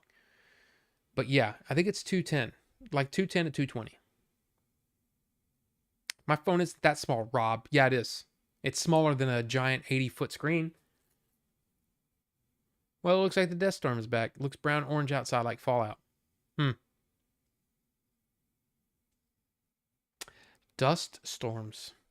AMC does it to brag to the other cinema exhibitors, bragging rights. You talking about cinema? Dolby Cinema? I'm telling you, I've seen a couple of recent movies in IMAX and Dolby Cinema, and I really enjoyed Dolby Cinema. Like the sound quality was freaking intense, and I liked it. BC, welcome. I don't think I saw you earlier. Were you here earlier? If so, you missed out the Retropalooza talk. Maybe you want to see that. The scene where Pacino and De Niro get coffee was incredible. So many good lines. Dude, the whole movie's got great lines. But yes. But the one thing that I didn't really mention from Retropalooza is just stopped in. Well, there you go.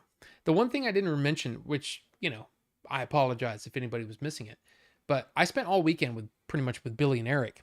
Jay was busy. Retropalooza is his baby, and he was busy. Saturday night, he passed out. Like we all went to eat at Cece's.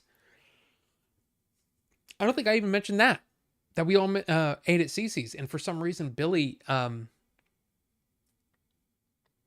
when Billy gets excited, he talks really loudly and he says loud things.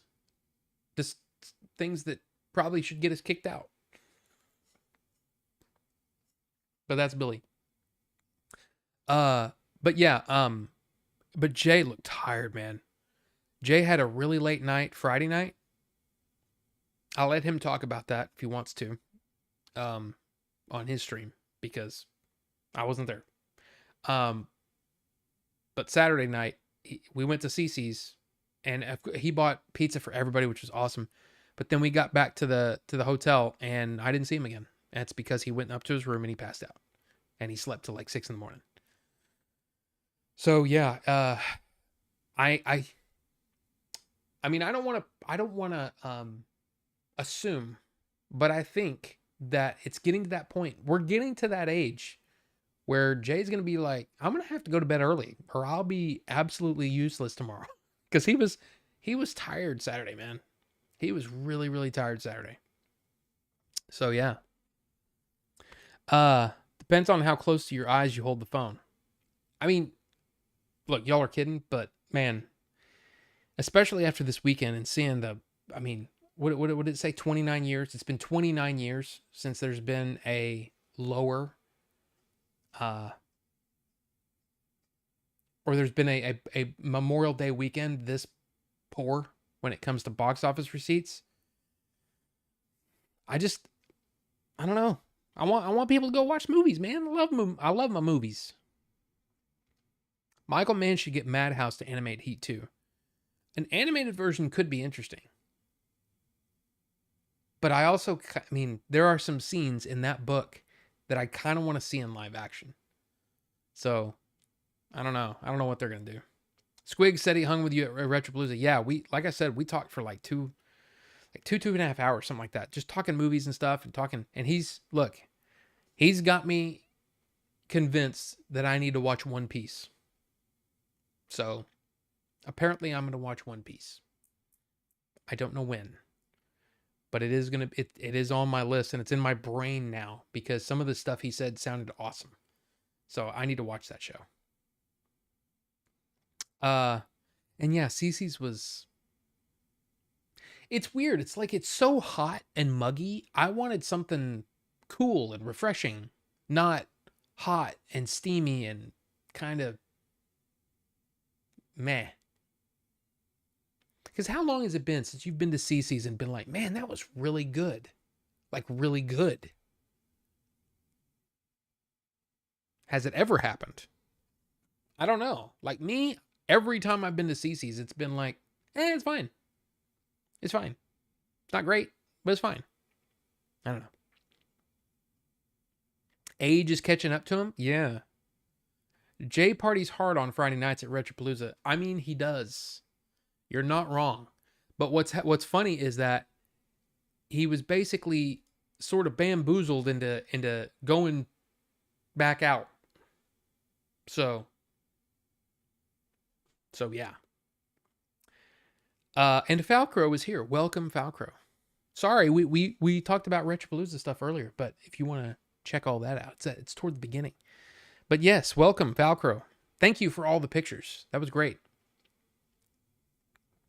One Piece is Grey's Anatomy for dudes. Good luck. Okay, Rufus. Not from what I heard. Jason's Deli would have been a better choice than Cece's. Shozama, you are not wrong. Or my favorite, Jersey Mike's. That would have been awesome. Did they tell you to watch the One Piece anime or Netflix? They said that the anime is awesome. The Netflix is well done. And if you don't want to commit to 1,000 episodes, maybe watch the Netflix series. But I'm that kind of person that I love a good long series. Whether it's a book, whether it's, whatever. I kind of want to watch the animated, Get me maybe get myself a subscription to Crunchyroll and just start watching, you know what I mean?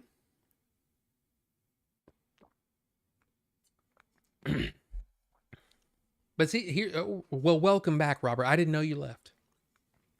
But yeah, Jersey Mike's would have been a better choice than Cece's, because Jersey Mike's, well, it's just heaven on a piece of bread, is what it is. So, Jason's has the salad bar, which is a cooling effect, and the free ice cream cone at the end. Absolutely, Shozama. But here's the thing: I can't eat salads anymore. Crohn's boy needs bread and meat. I have to be very careful with how many vegetables, like fresh vegetables, that I eat. Not that you asked, but I'm telling you anyway, because that's the way this channel go, That's the way Order 42 go. But yeah, anytime I have a bunch of fresh vegetables, like a salad, I will find myself being seriously under energy, whatever, because my body processes food differently than other people because I don't have a colon. So I need high fat, high protein. Yeah. Let's see. Thinking of long series, have you read any more Wheel of Time? I've read all of Wheel of Time. Wheel of Time is done. In fact, I was going to talk, I talked about Heat too. Next on the list was a book. Well, it's this book. This book here. Tree and Leaf. Very thin. And this is more of a, I would say, more of a, it's not Middle Earth related. But this is for fans of Tolkien. Not so much fans of fantasy. You know what I mean? Like there's the first half of the book is basically him talking. It's an essay that he did called On Fairy Stories, basically trying to say that fairy tales or fantasy stories have worth, and he basically breaks down why they're worth stuff. So it's more of like, it's studious or whatever. I have one small section left, and then after that, talk about long series. Mistborn. Mistborn is 3 books, but then of course there's the Stormbreaker archive after that. I'm reading the entire Cosmere. I've already committed to it. It's happening. So the Cosmere is where, as far as long series go, that's where I'm focused. I finished Dark Tower, finished Wheel of Time. I'm on to the Cosmere. I highly suggest the 5-episode live-action show Yu Yu Hakusho on Netflix. It's awesome what they did with it. Okay. And Jersey Mike's. Yeah, oh my God, Jersey Mike's. Love my Jersey Mike's, man. But yes, Falcro. I mean, yeah, I basically said that you're a staple of Retropalooza now, and that you were there at almost every step of the way. There was Falcro. Falcro was involved. You were there at CC's. You weren't there at Razoo's, but yeah, you're a part of Retropalooza, and it's cool. It's cool. Did I read what Tim Burton said about Batman's portrayal in The Flash? I did not. I'm sure it wasn't the way that you say that. I assume it wasn't good. I hear carnivore diet is good for reversing Crohn's, but I don't know. Yeah, see, that's the thing. This is not especially Crohn's mixed with having your colon removed. The reason that I eat the way I do is not so much because of the Crohn's. It's more because of the fact that I don't have a large intestine. I have this much large intestine left. About 4 to 5 inches. Instead of the, 12 or... I don't know how long a large intestine is. But since I don't have that, I have to eat differently. So, yeah. So basically what I need to do is I'm eating pretty much the right stuff. I need to be more active. That's my problem. I get lazy. So I'm thicker than I want to be. I'll just say that. Looks like you had a blast at Retropalooza. Yeah, I think everybody did. The joke is Grey's Anatomy is One Piece for chicks wasted on this audience. Hey, I don't know. I don't know anything about Grey's Anatomy. Got to have Jersey Mike's again in October. That's a date, Wraith. I want it. I need it. I want it right now. I need to get back on it. Just expensive and have to cook everything. Yeah, see, I don't know, because it's not just the protein. It's the high fat. It's also I need potatoes or bread or basically anything that can bind, if you know what I mean. Because if I just ate meat, it wouldn't be good. It wouldn't be good. I need to have a binder. But anyway, let's not talk anymore about Rob's loose life. Wait, that sounded really bad. You know what I mean? Did you read all of Redwall? I don't even know what that is. I read them when I was in school for the AR grades. I don't even know what Redwall is. Never heard of it.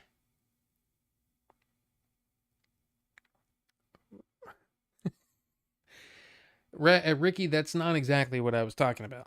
I was talking about large intestine, not other things.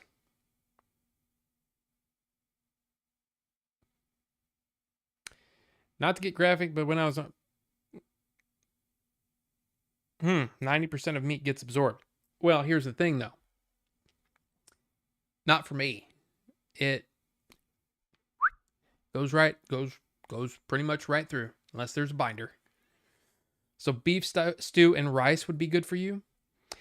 Wraith, I play with fire every time I have a soup. Anything that's mostly liquid, I have to be very careful. There has to be a good amount of binder along with it. Like, for example, there's a soup that my wife and I like to have every now and then. What I do is I have I'd say a pretty good portion of soup, but then I also have something like either a small little thing of mashed potatoes or like a single serving, was it 28 grams of chips? See, that's my problem. My problem is I eat a normal, like what would be a normal serving of food, but then I also have potatoes of some kind, typically. So that's the problem. I have to go, okay, if here's your meal, you don't add on all those calories or whatever from the chips. What I should be doing is making my soup portion smaller so that whatever chips I have still fits the caloric serving. You get what I'm saying? That's my problem. Is I get sometimes, my eyes are too big. That's not true. It's not that. It's too much. I don't need to be eating that much. So I need to basically, whatever I have in the binder, I need to subtract from the portion of food that I eat for the rest of it. Does that make sense? But then I should probably be working out more. So there's that too. Jersey Mike, sign up the points. Oh, trust me. Points. A free regular sub. I already did that. Showzami, you're talking to somebody that's Jersey Mike's pro over here. You know what I mean? I love my Jersey Mike's. Okay. I love it. I love it so much. Seriously, if it wasn't number one, it's kind of expensive. Number two, it's kind of fattening, what I get. Fattening? Do you ever quote the bartender in Three Amigos? Fattening? I don't know why, but anytime I hear the word fattening, I hear fattening the way he says it. What is that? Oh, no problem, amigos. You guys enjoy yourselves and don't get into too much troubles, okay? I love Three Amigos, okay? Get off my back about it. Just look up Redwall book series. I don't know if it's your type or not. Fine, Ricky. Redwall is a series of children's fantasy novels by British writer Brian Jacques, published from 1986 to 2011. It is also the title for the first book of the series, published in 1986, as well as the name of the abbey featured in the book. Never heard of it. Seriously, never heard of it. But there you go. Is Redwall religious? The series makes little mention of religious beliefs or practices. Interesting.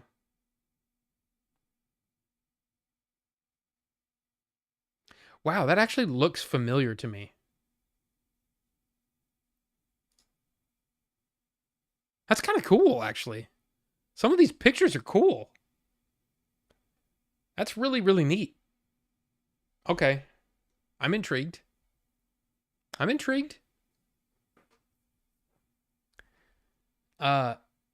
Very cool though, Ricky. Very cool.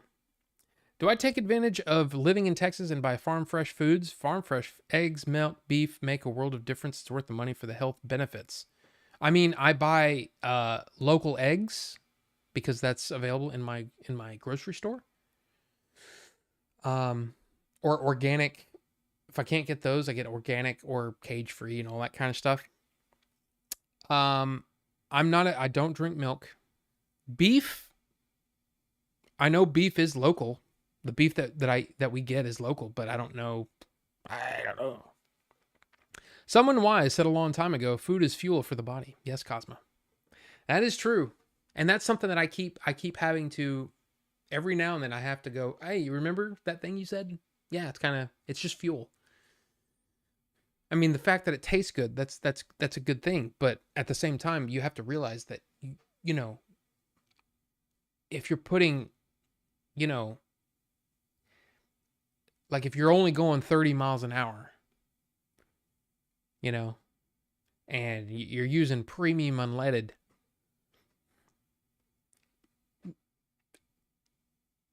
that's the bad example. What I'm trying to say is, yes, I need to be working out more. Yes. There you go. And is that Albert? If it is Albert, I'm pretty sure it is. Good to see you. Hope to see you in October at the Retropalooza in Fort Worth. I hope you're doing okay. Did I get to talk about my pickups? I did, Falcro. I did. And the highlight, of course. And again, you go into the full story in the back, but yes, this amazing pickup that Chief got and brought to me It's hard. Dude, I don't know what to say other than wow. My little buttercup has the sweetest smile. Oh yeah, dude. Love Three Amigos. Don't get into too much troubles, okay? I love that guy. I love that bartender just cracks me up. It was a message more for the viewers. Oh, well then okay then. Well then I guess it works out. Showzama being all like a little, I don't know, a thing. What? I don't know. Redwall is great. Okay. And Christian VS, good to see you. Hey, look, I apologize. I mean, we already went through all the Retropalooza stuff earlier. But yeah, you're welcome to watch that. It was fun. It was a good time. Now, like I said, because Comic Palooza was going on in Houston proper, we were in Pasadena. They're going on at the same time, and there is, even though that's more comic related, and there were like, Michael J. Fox was there, Christopher Lloyd was there. There were some pretty big stars there. That it felt like the attendance was a little lighter, at Retropalooza. But hey, there you go. Cirque du Freak is an underrated young adult book series. I've never heard of that. Never heard of that one either. Now, hey, what is that? That's the Lego thing. Okay, I want to read you. Did I meet the video game wizard? Herbie, I don't think I've ever seen you before. It's good to see you. And thank you for chatting, because, that's awesome. I love to hear from people watching the stream, but I don't know who the video game wizard is. I met many video game people. I wouldn't necessarily call them wizards unless Aaron Kosharki.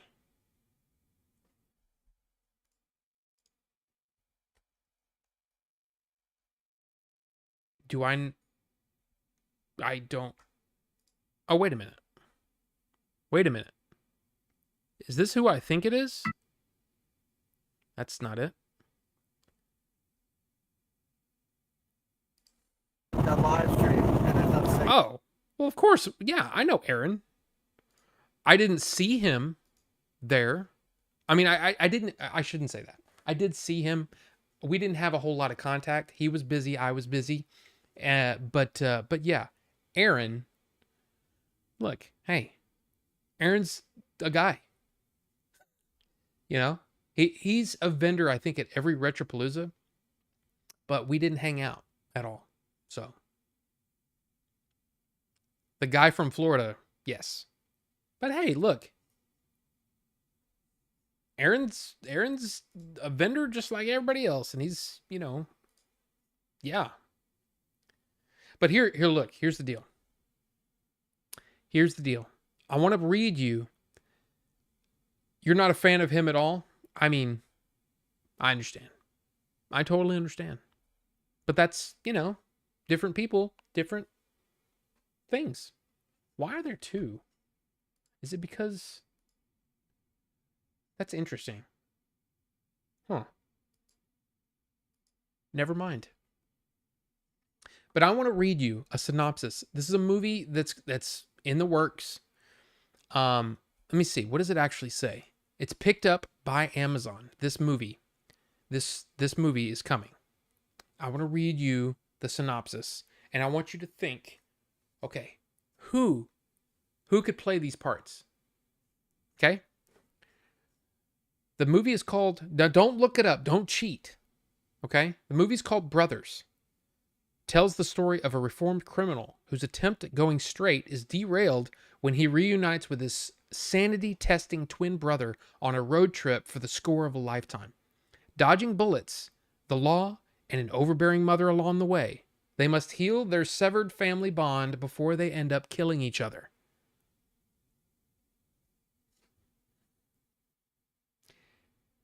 Again, this synopsis is nuts. Because it sounds like that could be a fun movie. It's comedy, action comedy. This sounds good. The brothers, the twin brothers, are Josh Brolin and Peter Dinklage. The mother is Glenn Close. I'm not sure what Brendan Fraser is going to play, but Glenn Close is going to be the mother of Josh Brolin and Peter Dinklage playing twins. I love this idea. I'm excited to see this movie. So, yeah, there you go. That is coming soon. For some reason, I just think that's awesome. It sounds awesome. I like it. But, I like weird stuff. I like different stuff. I know you're a Tolkien fan, but do you like C.S. Lewis and the Narnia books? I have read the first 2 Narnia books, and they never stuck with me. They didn't, I mean, I know C.S. Lewis and Tolkien were friends. They were the Inklings, part of the Inklings together. But C.S. Lewis, everything that I'd read from him, I never got the same. I never loved them, I mean, it might be different now, but I remember reading them when I was younger, and I just couldn't get into them. They just weren't. Like, I read all the way through, what's it, Prince Caspian, and that's the second one? And I never read past that. So, it's just not my thing. But, talented writer, all that kind of stuff, it's just not my thing. Vin Diesel plays both parts. Oh, that is interesting. It's like Reddit picked this cast, and that's not a compliment. Look, I mean, I understand. It might not be for everybody. But for some reason, the idea of, again, as an action comedy, Josh Brolin and Peter Dinklage playing twin brothers, it sounds crazy. And I love it. I love the idea. I think it sounds great. And I would like to see. I think Josh Brolin is kind of underrated. He's been playing sort of the same parts a lot. I'm gruff and I'm kind of angry, and it's basically, they saw him in Men in Black 3 playing old Tommy Lee Jones, and then that's basically the part that he's been playing in a lot of different movies. I'd like to see him play something like this where it's a comedy, and that Peter Dinklage gets to do comedy. I love it. I love the idea. I think it's great. Screwtape Letters is definitely, that's one that my wife has read, and she really liked it. And basically, if I remember correctly, that is a demon basically sending letters to the devil about how he's trying to get people to, do bad things. And I think that's interesting. But I've never read it. They all sound good, but Narnia was a chore for me. Okay. I saw Severance, and it was amazing. Knights of Old, it was great, right? I love that. I love that show. And I was going to say I can't wait. Of course I can. Okay. I have no choice. I have to wait for the second season. I'm really excited for the second season, though. I thought it was really, really good. Really, really good. Christopher Walken made me cry. Good. Good stuff. Like twins? Well, I mean, I could see yes, but yeah, I don't know. He was great in No Country for Old Men. Oh yeah, he's good in a lot of different things, but it seems to be very similar parts. You know what I mean? So, yeah. When I was Christian, C.S. Lewis was my jam. Oh, well, there you go. Rob, do I have any merch? I only have a couple of things, but I don't really have them for sale anywhere. Like I've at Retropalooza Arlington, I brought some shirts, and I sold like 4 of them out of like the 12 or 15 that I bought. I can show them to you. I can show you the designs. I think, yeah. So here's just a couple of different ones. So of course, this logo. So that's weird. It looks almost orange on screen.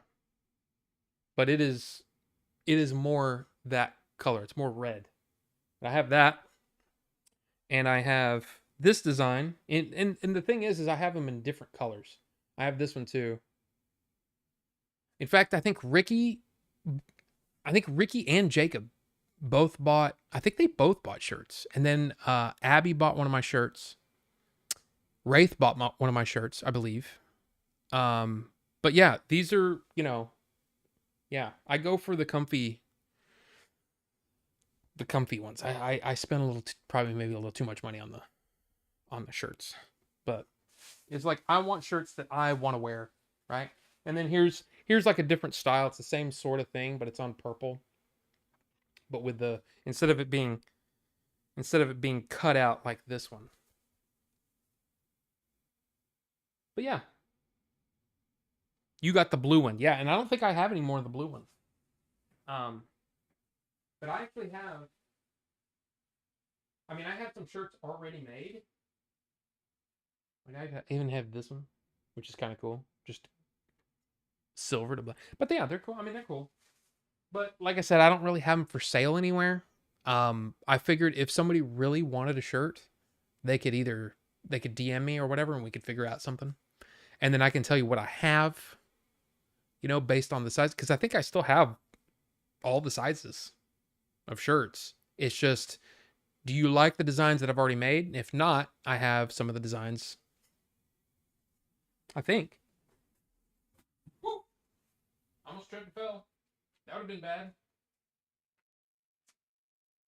I did a bunch of different colors just as a test. Oh crap! Almost tripped again. I did a bunch of different colors as a test. So there's a yellow. Basically, it's like, hey, we'll chat. If you really want them, if you do, trust me, they won't be super expensive. Because I don't like it. Shit. I dropped a bunch of stuff. The only color shirt that I have is that gray.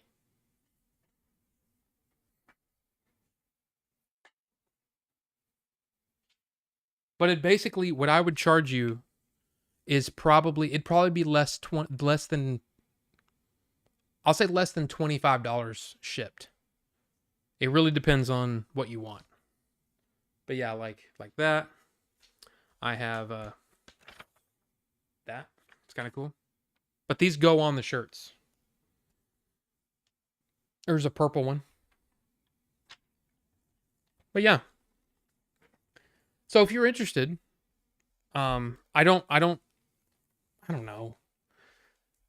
Rob, you're not good at this, monetizing your YouTube. Yeah, I know. I'm not. But there you go. If you're interested, let me know. Either tweet at me or DM me on Discord or whatever. Yeah, DM me. We'll talk. And like I said, I'll make it cheap. I'm not looking to make a ton of money. I just, I figured I'd make them for people who wanted one. So there you go. I might go ahead and bring some merch. In fact, what I might do, depending on the old Game Chasers any ass eat. Depending on him or Billy, on what they want, I might bring some stuff that I just want to sell at Retropalooza. I don't know. We'll see. I saw Ricky Gervais show extras for the first time this last weekend. So funny. Oh yeah, Ricky Gervais is, I really enjoy Ricky Gervais. I have not watched that show, but yeah. What other Apple shows are great besides Lasso? Saw that. Have you seen For All Mankind? Just give it, if you're into the space, if you thought the space race was cool, just give For All Mankind a shot. It's basically, it's the space race, but what if the Soviets got to the moon first? And then it extrapolates all the way years and years, decades and decades. I think it's a great show. So there's that. I hear Sugar, that new Colin Farrell show, is really good. There's a mini series. It's kind of like a 1-season miniseries thing with Paul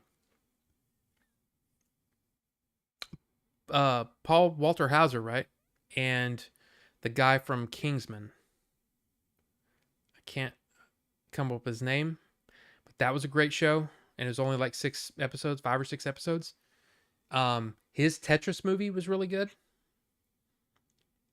Yeah, there's a ton. There's a ton of great stuff on Apple TV Plus. Order 42 stickers in the future. Stickers are easy. I can make stickers. Somebody wants stickers?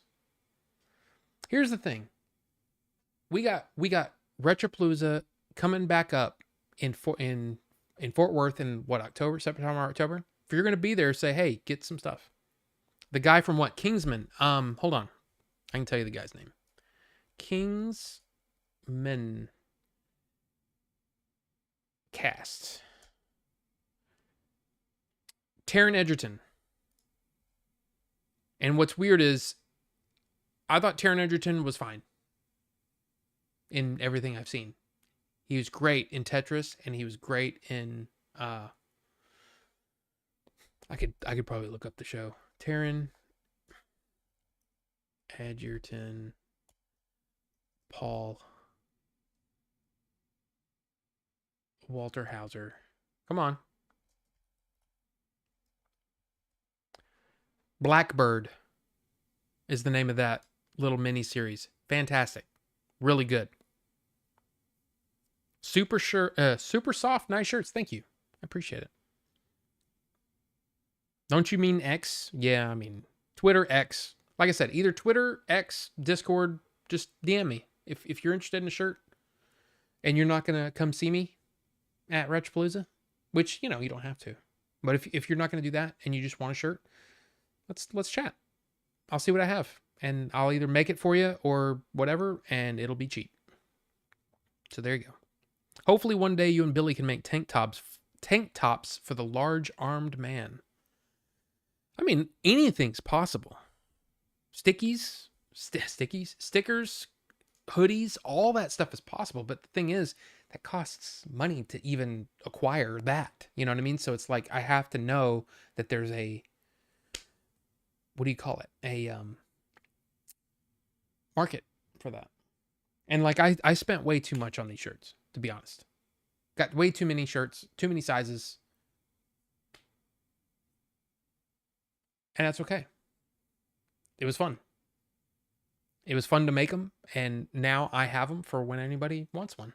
I can just pretty much almost ship them. Melvor wants an Order 42 wide brim hat. A fisherman's hat, you might say. And Squiggles, what's going on? Yes, Squiggles, as I mentioned, Squiggles and I spoke for a very long time about movies and stuff, and like I said, gotta have One Piece on my watch list now. What TV shows are new or about to come out that are good? Well, I mean, if you haven't seen House of the Dragon, that's great. Season 2 is coming out June 16th. I enjoy The Boys. It's not my favorite show, but I really like it. I'm excited to watch The Acolyte, even though there's a good chance it might not be great. But I still want to watch it because it's Star Wars, and I love Star Wars. And I'm always rooting for Star Wars. Let's see what else. Of course, Fallout was amazing. Yeah, I mean, guys, what have you been watching that's so awesome? I'm trying to think. Like what have I? Masters of the Air was fantastic. That was on Apple TV Plus. Masters of the Air. Oh my God, yes. Knights of Old. Masters of the Air. Did you enjoy Band of Brothers? If you like Band of Brothers, check out Masters of the Air. You might like it. I just seen the Reading Rainbow documentary on Netflix. I didn't even know that was a thing.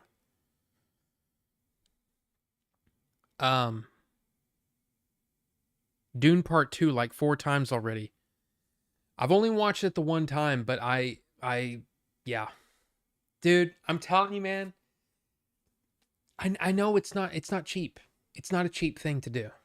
But man, if you love movies, I would actually worry about the sound more than I would the TV. I would get like if I had so much money to spend, I would probably spend more. There's like a fly or something landing, like what? I just saw it like out of the corner of my eye. That was weird. I would spend more on the sound than I would the TV because I love a good sound system and I love a good Dune and Dune Part 2, Blade Runner 2049, Fury Road. Those are amazing sonic experiences. But I'm big on sound. Dune Part 2 is intense. Intense with the sound turned up. Man, it's awesome. Most recent extras in anime Delicious in Dungeon is great. What's a good war movie to celebrate Memorial Day? I love Hacksaw Ridge. I need it on 4K. When I think of sort of like war movies, I think of it depends on your mood, you know, because there are some that are more introspective, like Thin Red Line or Come and See. Wow. Talk about an anti-war film. But then you've got your Saving Private Ryan, Tora Tora Tora.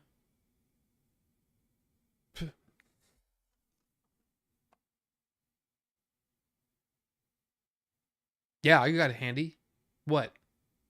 This is a great movie. Great movie. Yeah, it's Ridley Scott. What? What are you gonna do? Why, Rob? Why are you being so belligerent? I love this movie, and I also love that if you get it on 4K, you get a metric ton of special features. It's amazing. I love it. American Sniper, yeah. Never seen it. I should watch it. Yeah. This is a it's a really good movie. And I've only seen it twice, and the last time I watched it was years ago. But because of the Ridley Scott Review-a-thon, that's why it's sitting here. It's like this is coming soon on the Ridley Scott Review-a-thon. And like I said, I love making of, and Ridley is one of the best. And when he's working with Charles de Lauzirika, who did Alien, he did Aliens, he did the whole Alien quadrilogy set. If you love the special features on that, that's Charles de Lauzirika. He did all the special features on this. He did all the special features on Kingdom of Heaven. It's amazing stuff. Amazing stuff. I would, in fact, if you love making of, like the making of stuff, just look up Charles.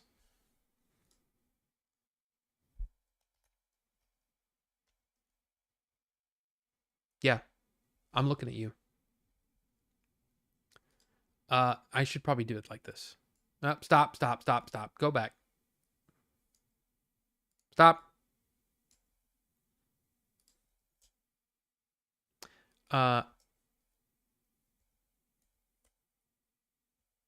Well, here. This is how you spell his name. Charles de Lauzirika. This is a man that I would love to interview. I want to talk to him. Have I reached out to him? No, I haven't. But I would like to talk to him. But look, he made a couple of his own movies, but he also made, again, some of the best special features I've ever seen. Yeah, Blade Runner, Twin Peaks, 5 Alien films, many more. He's awesome. He's awesome. Let's see. Band of Brothers, yeah. It's the Fly from Retropalooza Houston. Oh, no, it's not. I don't know what it is, though. I couldn't get into Black Hawk Down, unfortunately. Wow, really? So many good guns in Black Hawk Down. Production knew their stuff when picking their armory. Yeah. Yeah, Hacksaw Ridge is a fantastic movie. And the thing is, you know, like, look, I understand when people say that they're down on Mel Gibson now. I get it. I understand. But the man is really talented as a director. He's really good. So there you go. Yeah. How were those World War One movies that came out in the past 5 to 10 years? 1917 was amazing. I haven't seen All Quiet on the Western Front. I was I didn't want to watch it on Netflix because it's in 1080. I don't have the 4K Netflix, so I was going to buy it on 4K disc and watch it for the first time there. I've actually got the old version, the original version of All Quiet on the Western Front. I have that. I own that digitally. That's on my list of AFI Top 100 films to watch. But I haven't watched that. I haven't watched the old one, and I haven't watched the new one. But I hear those are really good. I mean, it was up for Academy Awards and stuff, so yeah. Wings 1927 and Hell's Angels, haven't seen either one of those. Delta Force, is that I mean if you're going that route, that you could say Inglourious Bastards, but I wouldn't say that's a great war movie. Generation Kill is a top-notch HBO miniseries. I've never seen that. Never seen that one. It's during World War II, not really an action movie or anything, but I highly recommend The Captain. Don't know what that one is. One last piece of news, and then we can just spend the rest of the time. Actually, 2 pieces. Sorry. 2 pieces of news. I forgot. There is an extra one that I didn't see until minutes before the show started.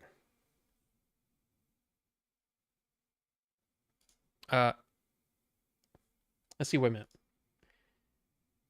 Furiosa and your Thunderdome first viewing opinions, please. Well, I mean, I did a review on Furiosa. I will say the short version of that is I enjoyed it a lot. It's not as good as Fury Road, but it's, I mean,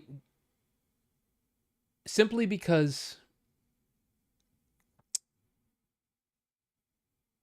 the experience of seeing it in a theater with the sound and all that stuff, the sound design in Furiosa is phenomenal. I didn't expect to like Anya Taylor-Joy as much. You know, I didn't expect that I would be rooting for her as much. I was. I think she was great. I thought she was really, really good. The young girl who played younger Furiosa in the first, because here's the thing, this is not a spoiler. This is something that you should know. I think everyone should know this going in. Anya Taylor-Joy doesn't come into the story until like a third of the way in. So don't expect the story from that time. You're seeing a lot of what happened to her before, which I think really helped with her, I guess, development. I liked it. I really liked it a lot. I think Chris Hemsworth, to me, Chris Hemsworth is one, I said this in my review. I think he's one of those people that, you know, people just think, oh, he's just Thor, you know, he's just Thor and everything. I think he's a better actor than I think he has a lot of potential to be a really great actor, not just a fun character in someone like, you know, like Thor.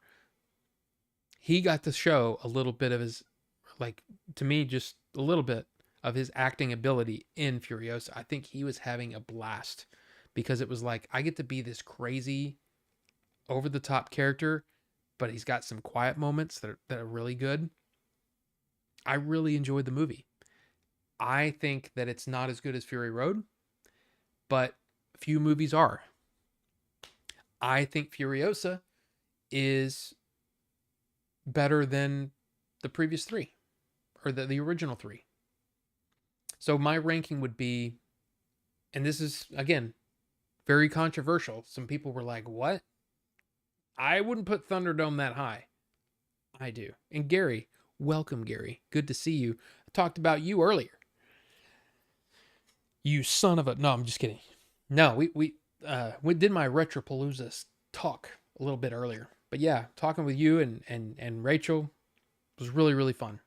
Really, really good time. It's one of the best parts of Retropalooza is just talking with people. But going back to Mad Max for a second.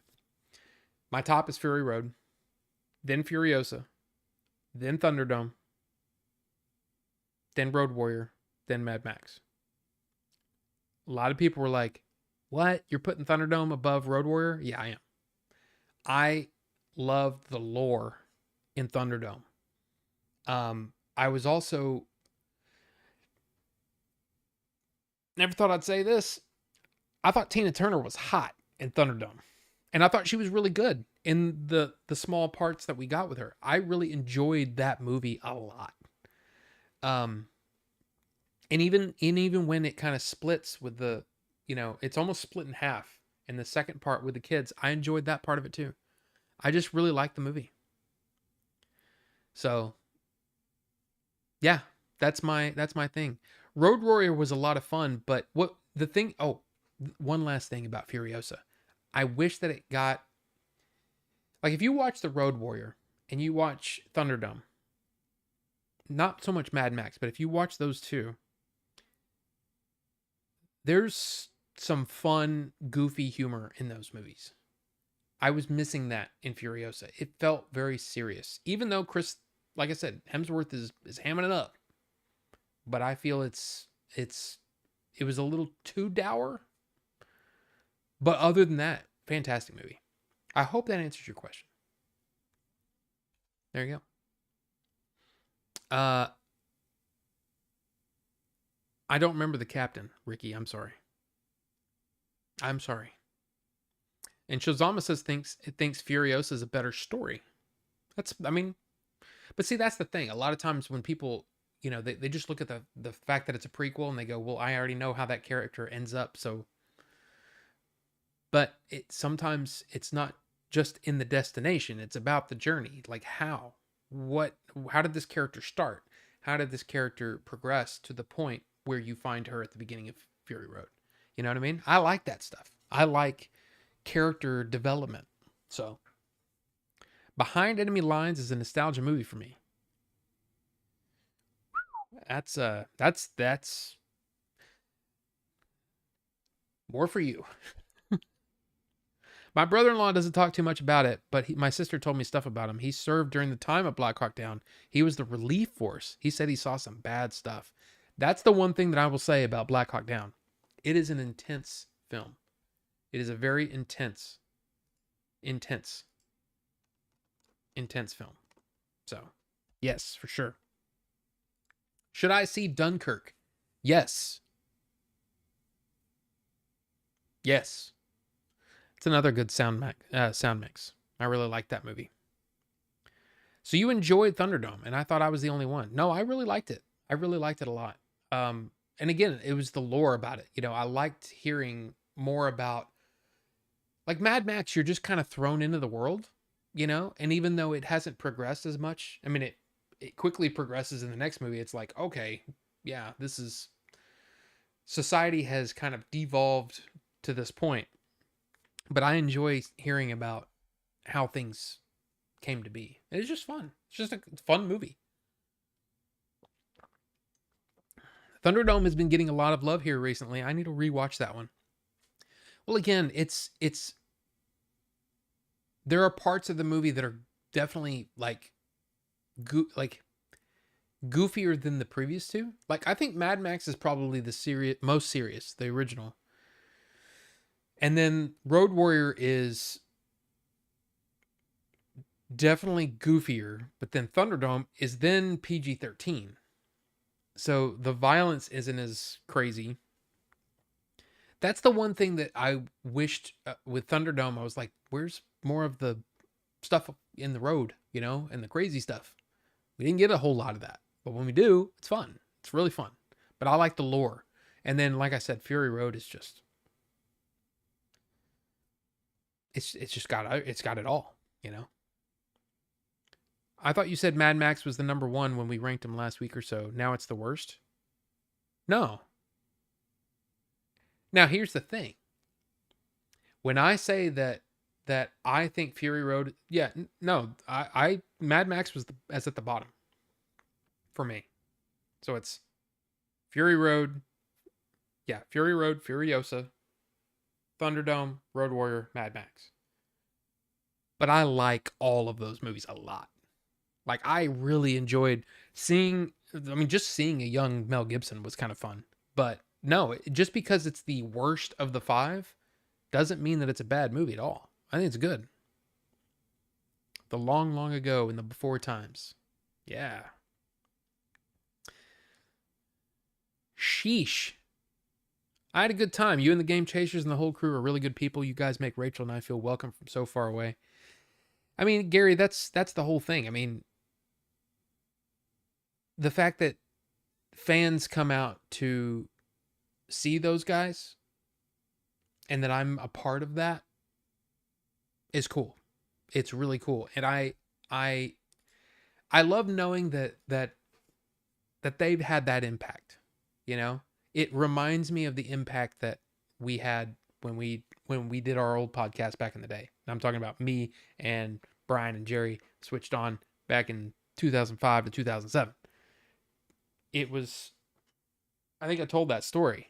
I told that story to Rachel, actually, which is the fact that, you know, when we did our final show, which we ended up doing like 30 or 40 more shows after that. But we basically said, hey, we're wrapping up. You know, if you got any messages or whatever that you want us to read on the show or whatever, send them in. And we got a lot. And effing Bucho. Every time I think about that song, I get kind of emotional because it's really funny, but it's also from the heart. So Bucho, we've talked about that. I've talked about that with you. It just meant so much. I mean, I remember sitting there, we're recording, got the headphones on, doing the regular show thing, and I'm sitting there laughing, but I'm also crying because it was just so like, it's an amazing thing. And to hear so many other people say, you are funny and from the heart. Well, thank you, Bucho. But just the fact that we were having an impact outside of just making people laugh, that we became part of their lives. And it's the thing that a lot of YouTube, long standing YouTube shows or channels, that's what ends up happening is you become part of someone's routine. And in a way you become part of someone's life. And so that the fact that you can have that kind of impact on someone is an amazing thing. And it's a byproduct of what you're doing on YouTube anyway. You know, like I never thought that I would be, especially back then and switched on. I thought like 20 people were listening. And it turned out that there was a large number of people who were listening. You know, the estimates were around 10,000 listeners per show worldwide back in 2005, 2006, 2007. That's a lot of freaking people. And if we had kept doing it, no telling where we would be now. But we didn't. We stopped doing it. And it's one of those weird things where I look back on it and I still have very, very fond memories, not just of the time because it's fun, but also the impact we made, you know, and that we, you know, like a guy, and this is what made me tear up the other day when I was talking to Rachel. I was like, I'm sorry, you know, it just happens. But it was like a guy emailed somebody that we very rarely heard from, but said that we helped him through him mourning for his dad. You know, that his dad was such a big part of his life, and that the fact that he could turn to us and make him laugh, it helped him through the grieving process. And it's just like, that's amazing. That's an amazing thing. So it's like, so yeah, basically what I'm saying is I appreciate when I get to see the fact that, you know, these guys who, I mean, let's be honest, Jay and Billy, whatever you want to say about them, everybody's got their, you know, they're really, really good things. They're really, really bad things. They're human, just like anybody else. But, and they definitely have their naysayers, but I love those guys like brothers. And that for me, it's really, really cool to bask a little bit, just even a little bit, in that impact that they've made on YouTube and in all these people's lives. And their impact is so much bigger than we ever had with Switched On. So it's kind of cool. It's kind of cool to be even tangentially. It's cool to be a part of it, even if it's a very small amount. So there you go. So it's almost like I get to I get to take part in it without doing any of the work. I wasn't there at the beginning. But no, I mean, I get to film for them every now and then and help them out in whatever. And look, as long as I can do it, as long as my wife allows me to do it, I'm going to keep doing it. So there you go. And thank you, Rachel. Thank you.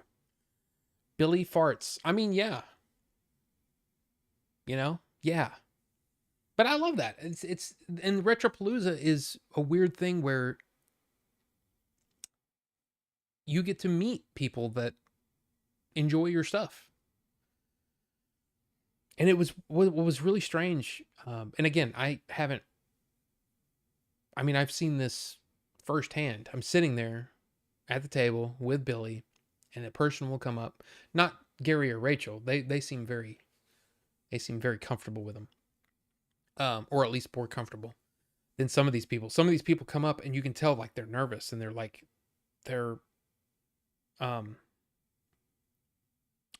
do you call it? Almost intimidated by them. And it's like, that's this guy? You know what I mean? Like what? Really? But then I get it. Because that happened to us on Switched On. We'd have somebody on, call into the show, and they would be like, and you could hear the nervousness in their voice, and it's like, but we're just people, and it's no big thing. But it was cool to see it firsthand. Yes, starstruck. But it's just like, this is Billy, man. This is Billy and Jay, But I also know the feeling because I felt that when I met Wood the first time, beat 'em ups. When I met him the first time, it was like, I gotta really chill out because I feel like I'm gonna be like, hey man, I like it when you said that thing about the Switch games. I mean, I don't remember what, but then what's weird is seeing that kind of change, feeling that change. Like, then we would hang out, and it was like weird, but then it wasn't weird. And then like, I'd get home, I'd pull up YouTube, and there's a new beat 'em ups video. I'm like, I just hung out with that guy. It's weird. But then it was even more weirder was meeting a bunch of those guys on the movie and not knowing who they were, and then finding out after the fact how talented and awesome they were, like Game Dave, like Game Sack. I mean, both those guys, Dave and Joe, amazing. Didn't know anything about them beforehand. And that was just like, and then next time seeing them, like I became a fan of Dave after we were already friends, which is it's a weird thing. And then Joe, like I remember the next time that I actually spoke to Joe was when he was here for the premiere. And I was like, hey, I know it's weird, but I'm a real big fan of your show. Like, I didn't know who you were before, and now I'm watching it, and I'm like, holy crap. Like, you're really good at that. And I just want to say thanks. And he was like really, I don't know how to take this. This is weird. And he felt really awkward. And I didn't mean to make him feel awkward, but that's what happened. So yeah, there you go. There you go. Wood is Hollywood now. He has a lot of subscribers. Well, yeah, but back then when I met him in late 2019, he wasn't as big, but I guarantee you if he ever comes back to town, we'll all hang out again and it'll be cool. And we won't be like, it won't be weird. Like, oh my God, I mean, he's done some of the growth of his, whatever you want to call it. It's not just his channel. It's his Twitch channel, his platform, I guess. It's impressive, but he still would, you know what I mean? He's like, and I guarantee you when he's around, if he comes back around, I don't know if he ever will come to visit. Maybe he hates Texas now. I don't know. But if, we see him again, it won't be weird. I mean, the weirdest thing for me is when, is when he moved houses before he left. He moved the last house that he was in Texas. We go over there because we were going to go film some stuff for the movie, some extra stuff.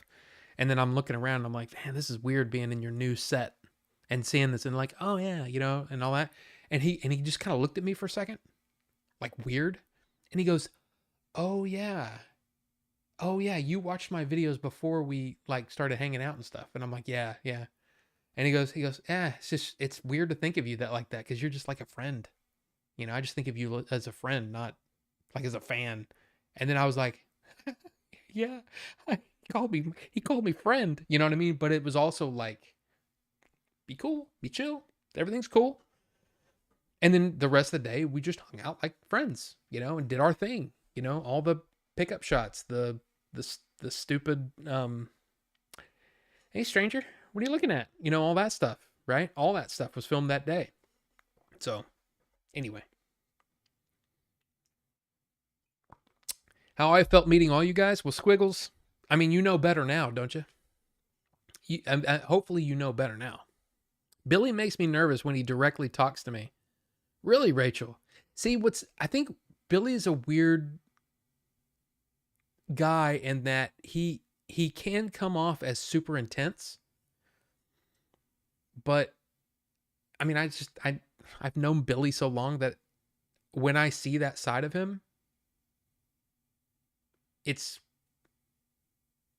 like, Billy, you know? But like when we were working on the movie, I could tell that the movie was really like, I mean, just the pressure of trying to get everything done, it was different.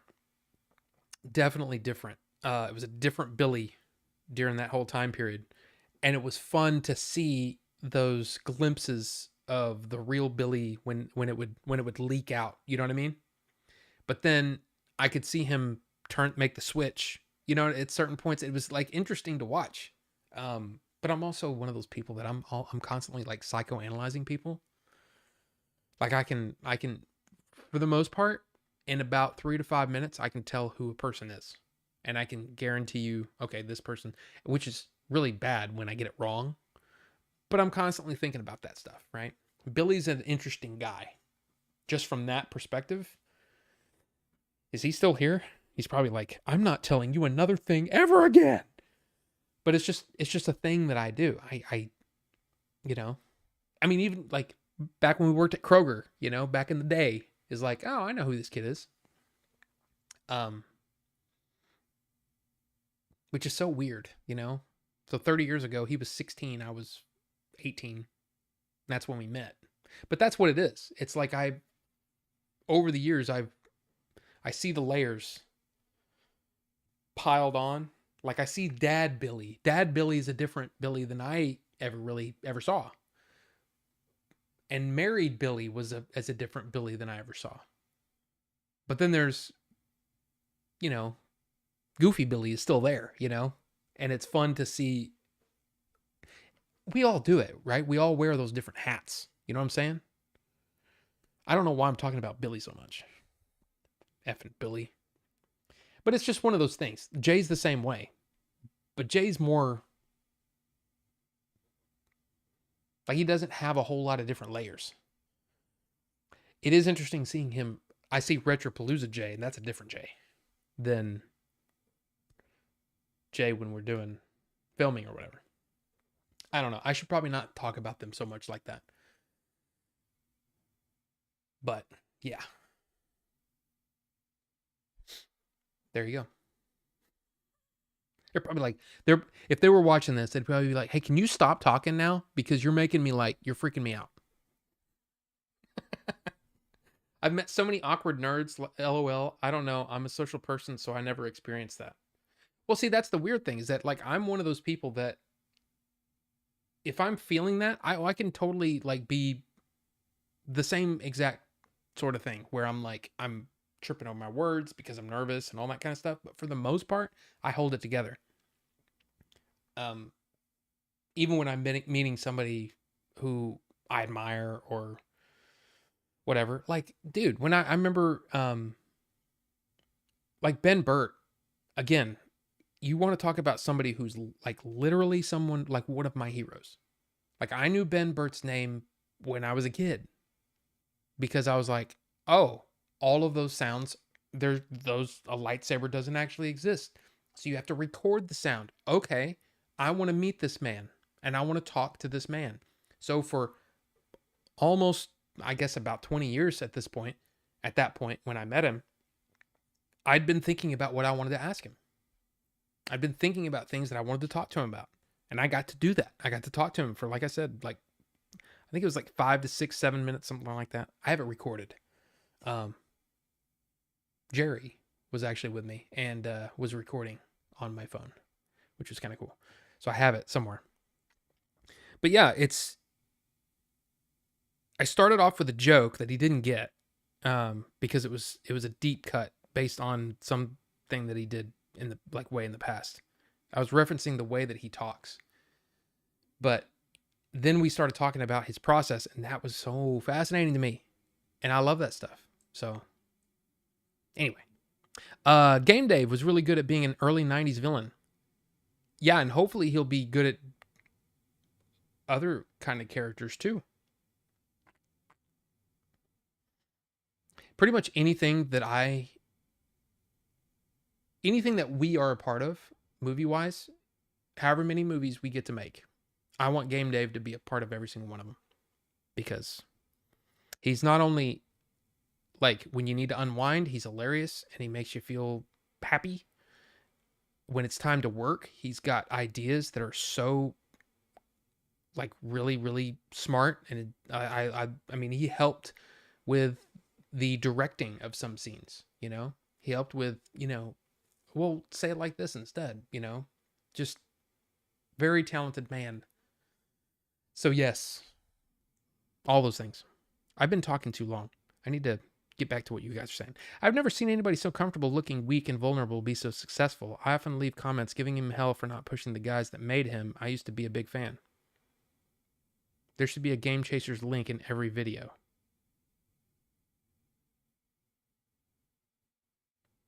Never seen it. Who are you talking to? Are you talking about?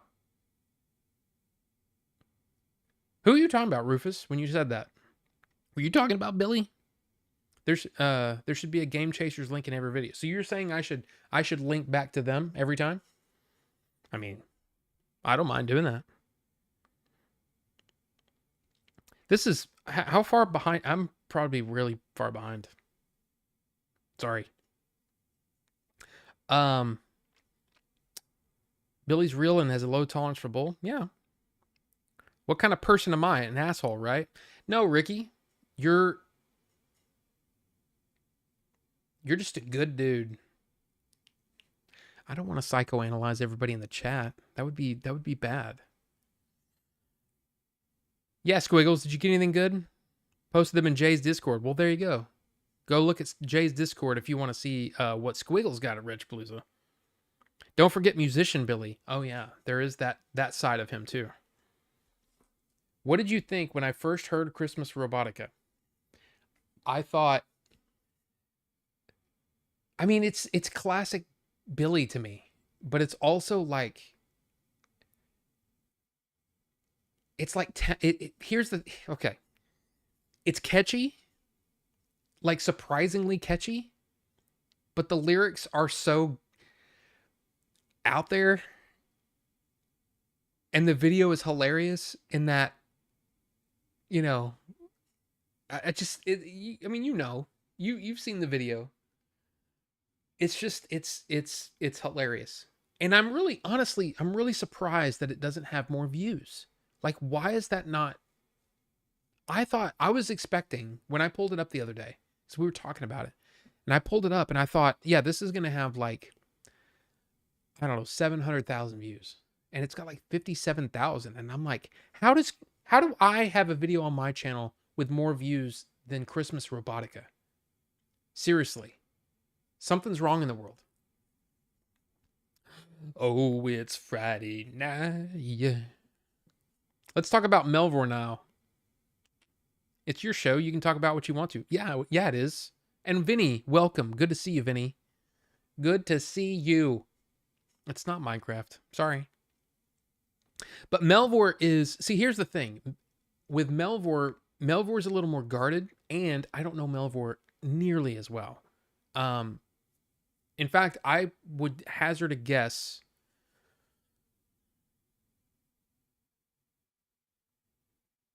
No. I've been around Melvor more than I have Wood. And I feel like I don't know Wood at all. I feel like there's layers of Wood that I never got into. Know what I'm saying? And I'm not talking sexually, okay? I'm talking just like I don't think Wood has opened up to me. You know, he doesn't see me as someone that he can trust yet. And that may never happen because he's in Philadelphia or wherever he is now. I don't know where he is. But that was one of those when I would hear him talk about depression and all that, I'm like, man, I really need to talk to this guy and find out what's really going on and help him, you know, because I feel like I could help him a little bit. I'm almost out of water, guys. But then again, I'm not licensed or anything like that, but I feel like I could have helped him before it got to that point, but I didn't know him. So there you go. But Melvor, I don't know. I just don't know very well. And it's not for, you know, anything, but we just haven't spent as much time. You know, I know Billy and Jay because I've known him for, 27, 30 years, something like however long it is. Melvor, I've seen sporadically over that time, but I don't know him or Dodongo or Tim as well. So yeah, I just don't know. I think that's why I get nervous, because I want to be a version of how he is with the Game Chasers with my podcast. Well, that's the thing. It's what you have to realize, Rachel, and not to say that I'm not trying to psychoanalyze you here now, but I think that you should just be yourself, and that you should realize that whatever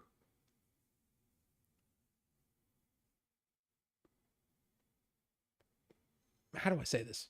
You should just be yourself, and you shouldn't worry about what anybody thinks of you, and that's including on the internet, because there's always going to be people that that say things that are mean or off color or whatever. All you can do is how you react to that and not let it change you. I think there's too many people on the internet, and I'm not saying this about you, but I'm thinking in general, there are people that react to those things so negatively that they end up changing themselves into the very thing that people think that they are. And all I can say is, when it comes to with how you are with me or with Billy or whoever, just be yourself. And if they can't accept you, if anyone can't accept you for that, then you should tell them to kick rocks. Or just don't talk to them. You know?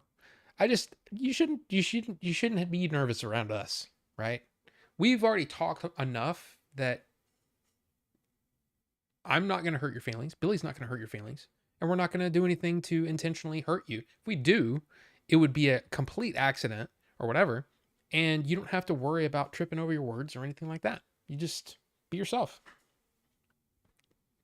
Not that you weren't being yourself before, but I'm just saying, you don't have to feel that way around us.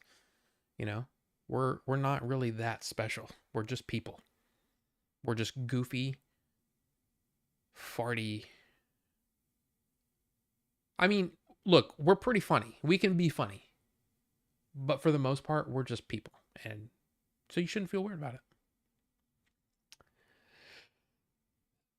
it. Musician Billy is pretty rad. I mean, look, the guys, everybody has those talents, right? Jay has a talent of, I love how Jay can just cut through bullshit.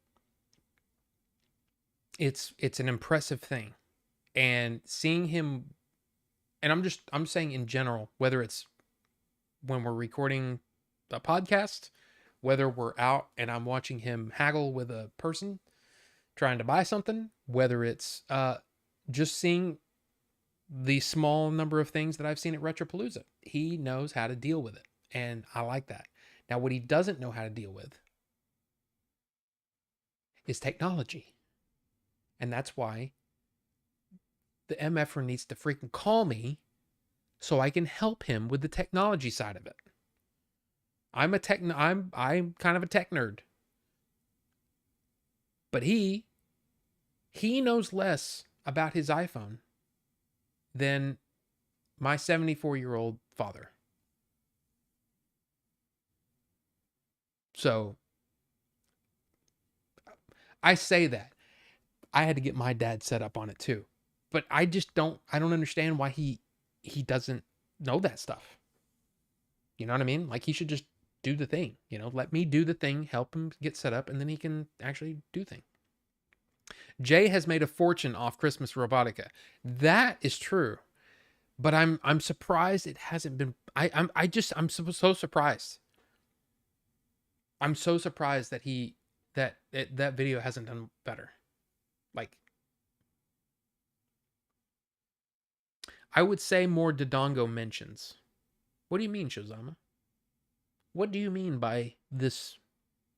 What do you mean by this? I bought some chips for you. Yeah. 3 sexual robots in a grocery store.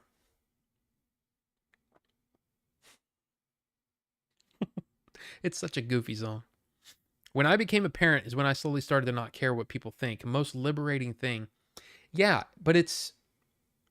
What you have to realize is that everyone has those things that they're,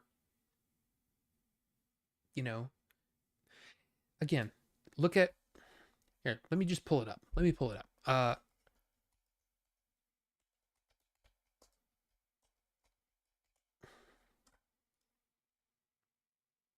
Just, can I just see one, please? You bastard.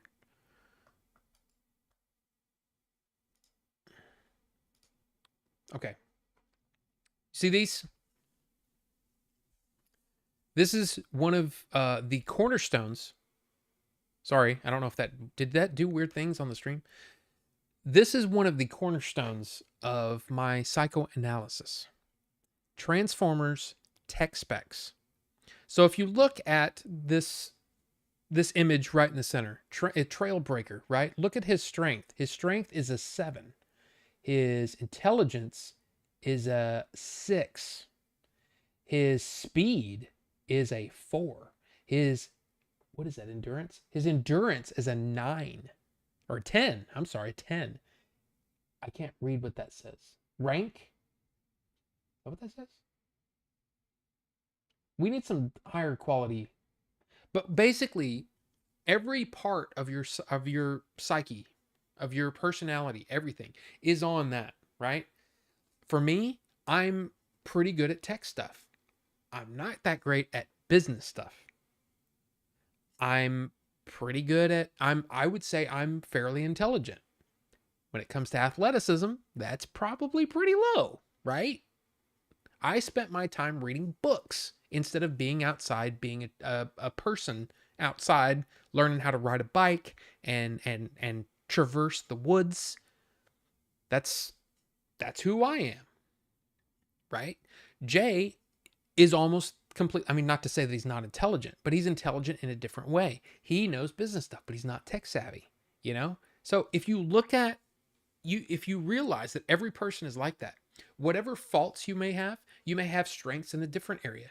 If somebody projects strength to you in one situation, you have to realize that they're probably deficient in something else. And I'm not saying that you should look for people's faults, but you should look at the fact that say a very, very beautiful person, right? Beautiful woman, right? She might be dumb as a rock.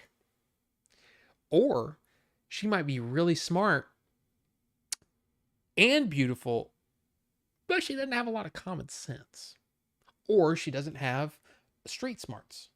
Or she doesn't have maybe she's not business savvy or tech savvy. So basically what I'm trying to say is everybody has things that they're good at and things that they're bad at. The deficiencies, nobody's perfect. Everybody's got that.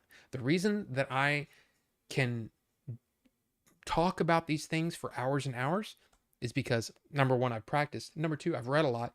Number three, I've got kind of this weird photographic memory when it comes to movies. But I suck at actual, like, relationships in a lot of ways. I'm terrible at remembering birthdays. I'm terrible at calling family members just to see how they are. I have a lot of faults. So when you immediately think that somebody is better than you, you have to realize that they might be better at you at certain things. They might be really good at chess. But they might suck at, I don't know, talking to girls.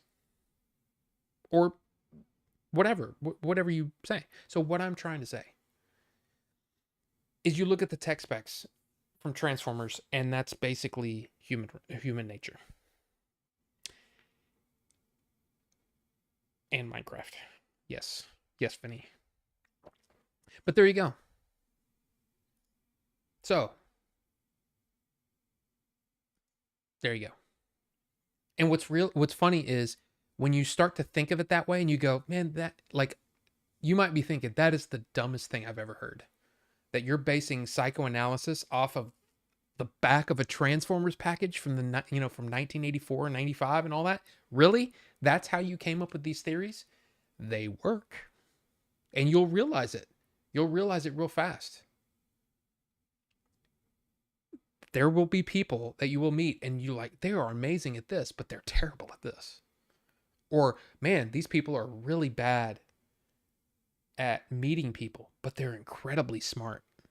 And if you can break through those walls and try to realize that everybody has deficiencies, and it's only like, can you accept those people for their deficiencies and for their good things and all those things? Because everybody's different and everybody's got different little tech spec, If you had your little, piece of red film that you could put over and find out where their strengths or whatever, then you can learn how to deal with people. And that is how everybody's like, Rob, you need to just, that is like, I expect that thing at, like in, was it Bill and Ted, right? Was it Bill and Ted? When they said that is the dumbest thing we've ever heard, and we feel dumber for having heard it. But I feel it works for me. Jay always admitted that he was not tech savvy. That's true. Break it down for these fools one time. This is good info, but I think there's more than meets the eye. Oh, Billy Madison. Okay. But that's what it feels like, is like, I just feel like it's ever since I was a kid, I started to realize, oh, that person has a really, really good sense of humor. But when it comes to actually talking to somebody, they act like an idiot. They can be really funny, but they're kind of an idiot. Okay. Or this person, and I'm thinking about like certain people that I like in school and stuff that I won't hurt their feelings, because they won't know I'm talking about them. Okay, this girl, she's kind of cute, really smart, but man, she doesn't know how to interface with people to not make them think that she's a whore.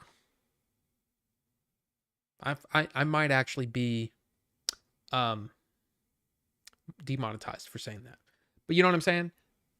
It's just one of those things that I started to realize everybody's got a tech spec. Everybody's got a tech spec. And all you got to do is put your little red thing over it, and you can figure out what these people and how they tick. She's very athletic, but she can't read. It's just a thing. Anyway, society has conditioned us to focus on our weaknesses, but we should mostly focus on our strengths. Christian, I couldn't say it better myself. But the thing is you should focus on your strengths, but be hyper aware. I mean, not hyper aware, but be aware of those weaknesses too. And be aware that when you come across things where it doesn't really work for your faults, You need to work on that. You need to work extra hard to overcome that. I just think it's interesting. I think it's interesting to think about people that way and to realize that in, again, 9 times out of 10, I'm pretty close, if not dead on. I stopped caring what people think when I realized I was smarter than my mom. I had to reevaluate everything she taught me, made me really not care all the people I tried so hard to impress. Yeah, I understand that. I outsmarted my parents way too many times. But it also made me realize that I was an asshole growing up. I'm just going to say it. I was. In fact, there were times when I have to catch myself because I have ego problems. And I also have a smart mouth. And I sometimes will say things that will cut really close to people and make people feel really uncomfortable. Like, for example, like when you're, doing the little jabs at your friends, it's just quick, fun jab. Yeah, there's been times in the past where I have said things that are like, whoa, dude, not cool, and I'm like, oh, sorry. Sorry, it just happened. So what's weird is I'm really good at talking to people, but if we get too comfortable with each other and I start messing around a little bit, I might say something that I might regret, because that's, in fact, probably one of my greatest regrets is something that I said to somebody that I really care about. And it's one of those things where it was like, that was too much truth. Way too much truth. It was true, but it was also one of those things where I'm like, I might not have should have said that. You know what I mean? Could never get me. Minecraft. Dude, I really do enjoy the Minecraft. I'm actually a little disappointed that I missed last week. But hey, Furiosa, I suck with new people unless it's on the internet. On the internet, I have no fear or anxiety. 0 Fs. I wouldn't be surprised if Jay may be better at Android. Apple can be weird for many of us. Nope. I guarantee you he'd be just as bad at Android as he is with Apple. The thing about Jay is that if he would learn, if he would let me teach him, I think Apple would really work for him. And Not Gary, did I say hi? I don't know if I did. But hi, Not Gary. I hope you're doing well. In real life, I have to worry about keeping my job and home. Hey, why are you attacking me? She's very athletic, but she can't read. Yeah, exactly. It's a weird thing. It's a weird thing, but I mean, it's a thing. But the thing is like, I don't want to psychoanalyze people to their face, because I will make judgment calls that might be really bad. Then you get people like Dolph Lundgren, who is a dime piece beefcake and also a Fulbright scholar and also a world-class karate champion and also an acting superstar. Yes, Bucho. Yes. Some of them, yes. I would have been incorrect about Dolph Lundgren, for sure. For certain. But, excuse me, but you could also argue, yeah, he's not the best looking guy. Like, I mean, yeah, he's great body and all that, but he's not like... And I would guess that a lot of people... Look at, okay, here's a good example of an actor that would probably fit this, okay? Jim Carrey. If you've seen any interviews with Jim Carrey, super funny guy, right? But also really socially, like, he's not good at being social. There's Robin Williams is probably another one where he's probably in real life, he was probably very awkward. But that's the thing. It's everybody's got their tech spec. That's what I'm saying. I guarantee you, as perfect as Dolph Lundgren might appear, he for sure has some. He's got deficits. John Marston is the best shot in the West, but he can't swim. Dolph will break you. Yeah. I had ego issues before I did DMT. Oh my God, Rob, same. That's so me. I wonder which part. What part? I'm not sure. I used to do that and not care about it. I get the Tim did that with me. I'm not sure what you're talking about. See, that's the thing. It's like I'm so bad at ranting and going off on tangents that when I finally get to your text or your chat, I don't know what you're talking about. There's my look. Hey, Rob is great at talking. He can say a bunch of words and most likely make some sense, but he's not good at reading chat at the appropriate time. So you see that Order 42 spec, that's what it says.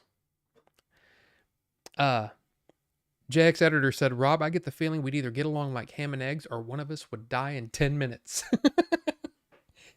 Here's the thing. When I'm and this is something that I took personality tests. I took IQ tests. I mean, all the psychoanalytic stuff, right? I did all the things. I tested really high on IQ tests. Doesn't mean I'm smart. It means that I have the potential of being smart. Doesn't mean I'm actually smart. There's a lot of things that I'm dumb as shit at. I open up my car and I go, that's a lot of stuff. I can't change my oil. I couldn't change my oil. If you paid me $100 million, I would not know what to do on my car. Guarantee you. You could offer me $100 million and I would go, I don't know. Do you unscrew this? I don't know. Oh, I'd break it. I would break it. But to answer your sentence there, I am, when it comes to the psychoanalytic, the 4 quadrants, right? I'm in the middle. I'm Winnie the Pooh. I can get along with just about anyone. Seriously. I can change my way of speaking. I get along with a wide range of people. And it's one of the reasons why whenever I work somewhere, there would be people that don't get along that I'm friends with both of them. It's just the way it is. In high school, it was the same way. Enemies. I'd be friends with both of them. There were times when, and it really surprised me in high school too, because my senior year, I was suddenly popular. And I'm like, why is I think most people, if you went to high school and you had, quite a few people, I'm not saying like if you lived in a small town, there were 14 people in your, senior class. I'm talking about like I had, was it 450 people? Is that right? That's not right. Maybe it was 450 people in band. I had a pretty large class. I'll just say that. And there was the cute, hot, popular guy who I never talked to because he's popular and I'm just Joe Schmo nerdy kid, band nerd, right? Why would I talk to him? Why would he talk to me? I don't know. We don't have anything in common. Guess what? We became, I wouldn't say friends, but we became friendly in high school and in my senior year. Started talking to me. And I'm like, look at this. I'm moving up in the world. Cute, popular guy talking to me. Did I say that he was cute? Hey, don't call me that. You can tell he's a good-looking guy. He's a good-looking kid, right? But it's like everybody started to I started to interface with a lot of different people. Not sexually. Platonically. With a lot of different people. Cute or handsome? Well, if I say cute, if he's a cute guy, is that a bad thing? Should I say he's a handsome? He is a good-looking man. I can tell from my heterosexual stance right here, I can look at that man and say he's a handsome, good-looking, he's an attractive man. He's sexy. He's desirable. I mean, seriously, I don't care. I can say whatever I want when it comes to that, because I can look at a guy and go, that dude's hot. And if I was a woman, I would show him my kidneys. It's probably too far, but what I'm trying to say is I don't have any qualms about that. I know where I stand on the spectrum, and I'm fine with it. Yeah. I like women. What can I say? You know? But there you go. Wait a minute. Let me go back. You're going to miss my exclusive video drop. Well, Vinny, you have my permission to drop it in the chat. And if for some reason Nightbot goes, nay, I will repost it for you. You should do that. Exclusive video. Yes. Or was that in reference to something that I said earlier? I don't remember. I'm terrible at this. The other thing is Jay may want a different teacher. When I was a teacher's aide in math, different students had different TA tutor preferences. Well, Shozama, I think you should mind your own effing business. I'm just kidding. See? That's what I'm saying. No, I know how to teach Jay. And if Jay's go, hey, whoa, that's too much, I'll go, hey, all right, we'll back off. We'll continue this next week when you've ingested this part. But I don't think it's going to be that bad. I just think I need to get him set up, and then I need to show him how it works. He just never had anybody to show him how it works, and he doesn't have that thing in his head that makes him go, I need to learn this. He just doesn't have that. And that's fine. Tim got too comfortable and said something over the line and regretted it. Oh, to you? Oh. I mean, it happens, you know? And here's the thing. Some people are better at that than others. I'm terrible at it. I've learned over the years that I need to pull it back. Pull it back a little bit, you know? I have no idea what all those numbers and letters mean, Rufus. 100 mil? I'll take a shot. Yeah, exactly. I would take a shot, but I would probably break it. YouTube video and pray. So it's not so bad you should derail and fix it, but now I'm on my PC. You are blurrier with motion than normal. I show an excellent if I could speak, I show an excellent connection through YouTube.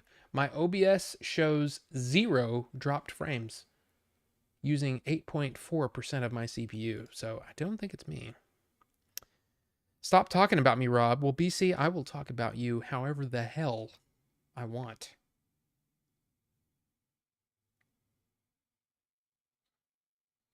I mean, within reason, you know. Sexy.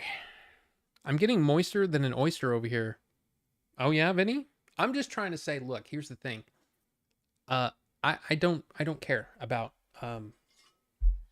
it's something that I learned. What was it? I was probably, when was it? It was probably 98, 99. So I would have been 22, 23 years old, right?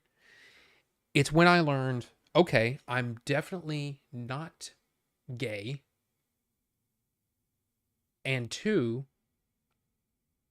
I don't care if anyone else is. It's a wonderful thing to realize that not only are you comfortable with who you are, but you're also comfortable with anyone else. And you go, wow, they're not hurting me. They're not hurting me at all. I mean, they hit on me every time I walk into the store, but they're really not hurting me. And maybe it's because I'm big enough that they can't kidnap me. I'll just say, I almost went there. But you know what I'm saying? It's like, once you realize that, you know, everybody really, when you really boil it down, we're really very similar. It's just that we like different things. Like, you know, all of you guys in here, all of you guys and girls, if you're still here, you look at a person and you will immediately have a reaction.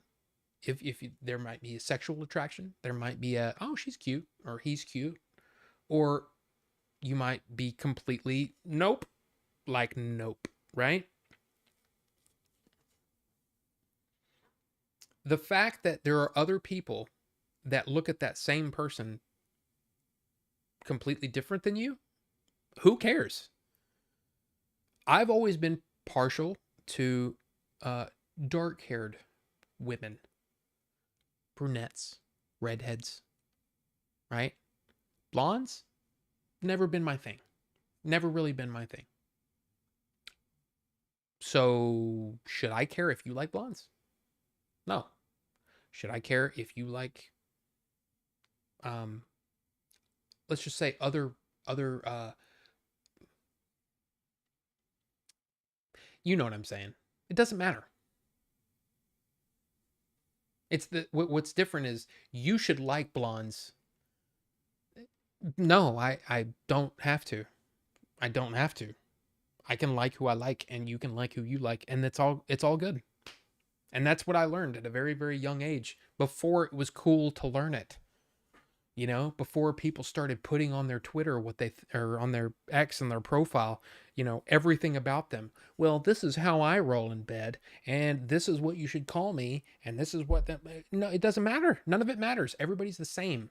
We are all the same. And it's really what it comes down to is, can you treat other people the way you want to be treated? That's what it comes down to. And once you realize that, things get really easy and it's simple, but they don't want it simple, do they? They want us to be divided so they can take advantage of us and raise all the prices and keep all the UFO technology to themselves. Did I go too far? Probably. Rico. I can't roll my R's. I can't roll my R's. Where is that on the tech specs? I can't roll my R's. In fact, I can't roll your R's. I can't roll my R's or your R's. What do you say? Handsome, cute, hot, beautiful. They all mean different things. Really though? I mean, I guess you're right. You're right. But see, like, I think it's weird when someone calls a woman handsome. It just seems weird to me. But I can call all of those things to a man, and I'm fine with it. But there you go. I feel like you get along with a lot of people because you are a genuinely caring person. You seem to really care about someone's well-being.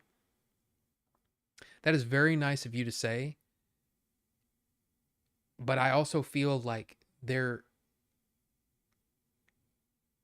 everybody rubber bands, you know, when they have a fault. And I feel like, I don't know. I don't feel like a very good person. Like, I don't think I'm a good person. Most of the time I feel like an ass. And I try really hard to just keep my ego in check and just try to be a good person and a nice person. And I feel like it's almost like it's a weird sociopathic thing. I used to feel that. I don't feel it as much anymore. And it's not hard to do. It's not hard for me to do that. But I also feel like there are times when when I think things and I'm like, what an asshole thing to think. You know, it's just a weird thing. I thank you for saying that, but I will not let that go to my head because I would like to think that I am that, but I think my ego is. I mean, when I was younger, it was out of control. It was out of control. I was such an ass, and I was an ass to strangers. I was an ass to. It's such a thing, a bad thing, you know. But I try to just be a good person and try to do the right thing, not because there's a reward at the end, you know. There's a carrot in front of me, and if I just do the right thing, then I can get that carrot. No, I just try to do the right thing.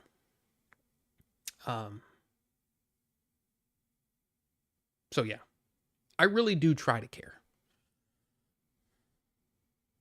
It makes me sound. I mean, I'm probably making it worse. I should probably just stop talking about that. Wait, there's a reward? Yeah, exactly. Rob will hit Jay with a ruler if he doesn't learn it second try. Oh yeah. Oh, for sure. Yeah. No, I'll kick him in the ankle or something, in the knee, so he can't play his baseball. Oh, I'm so athletic. I go play baseball. Yeah. Wait till I get through with you. My guess is camera focus. No, it's in focus. Have to head out. Have a good night, Robin. Chat Squiggles. Have a good one. I'm actually, it's getting late. Gina Carano, I consider a handsome woman.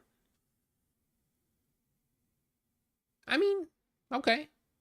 I mean, I can see that. But I also, depending on the era, I could see other names for her. I'll just say that. There are times I'll be talking to someone and the worst possible response will go to my head, specifically because it's the worst possible response. I don't say it, but I'm almost always thinking it.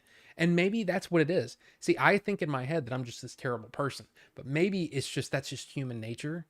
But I'm also kind of like, a lot of times my head is always thinking about the funny thing to say, and the funny thing to say might be something that's really terrible to say. You know what I mean? Because that's how Switched On used to be. It was, okay, what am I going to be able to say to make this guy laugh? Right? I don't know. Check your ego, Rob. It unfocuses when you move sometimes, unlike most streams.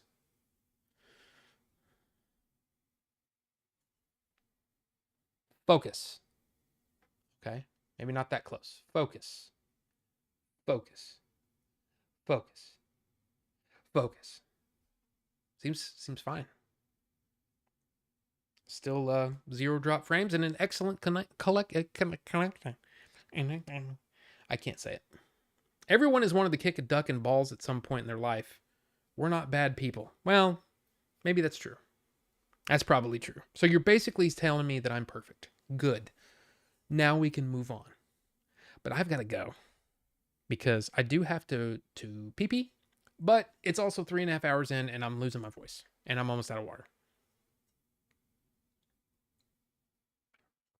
Out of water. So here's the thing. Once again, of course, thank you. Thank you for watching. Thank you for hanging out. Thank you for everything. Thank you for everything you do for me. And yeah, I really appreciate that. But next week I will be gone. So there will be no stream next week, but we will return in 2 weeks with all kinds of fun and pictures maybe of things. But thank you so much. And yeah, if you happen to be watching this and you're watching the replay, you need to put that in the chat. You need to put that in the comments and go, "Hey, I was here. I was here at the end." And don't any of you cheat either, you know? You know, if you just kind of skipped ahead and you're like, "Oh, I'm at the..." No, don't do that. Don't do that. Yeah. I was going to say I would know better, but I really wouldn't. But anyway, you guys have a great week.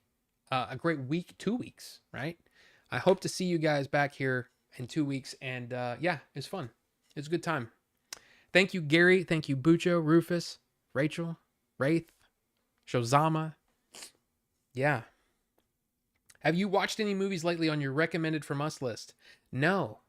I've been pretty busy the last week and a half. So, but yeah, not the present ones. If you're wrongdoing now, please stop. There you go. I hereby pardon you of all your past and future wrongdoings. Wow. Are you Jesus? But thank you guys. Thank you guys. We'll see you in 2 weeks. Bye.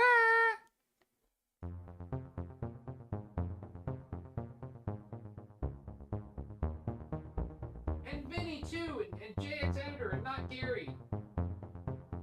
It's either Gary and not Gary.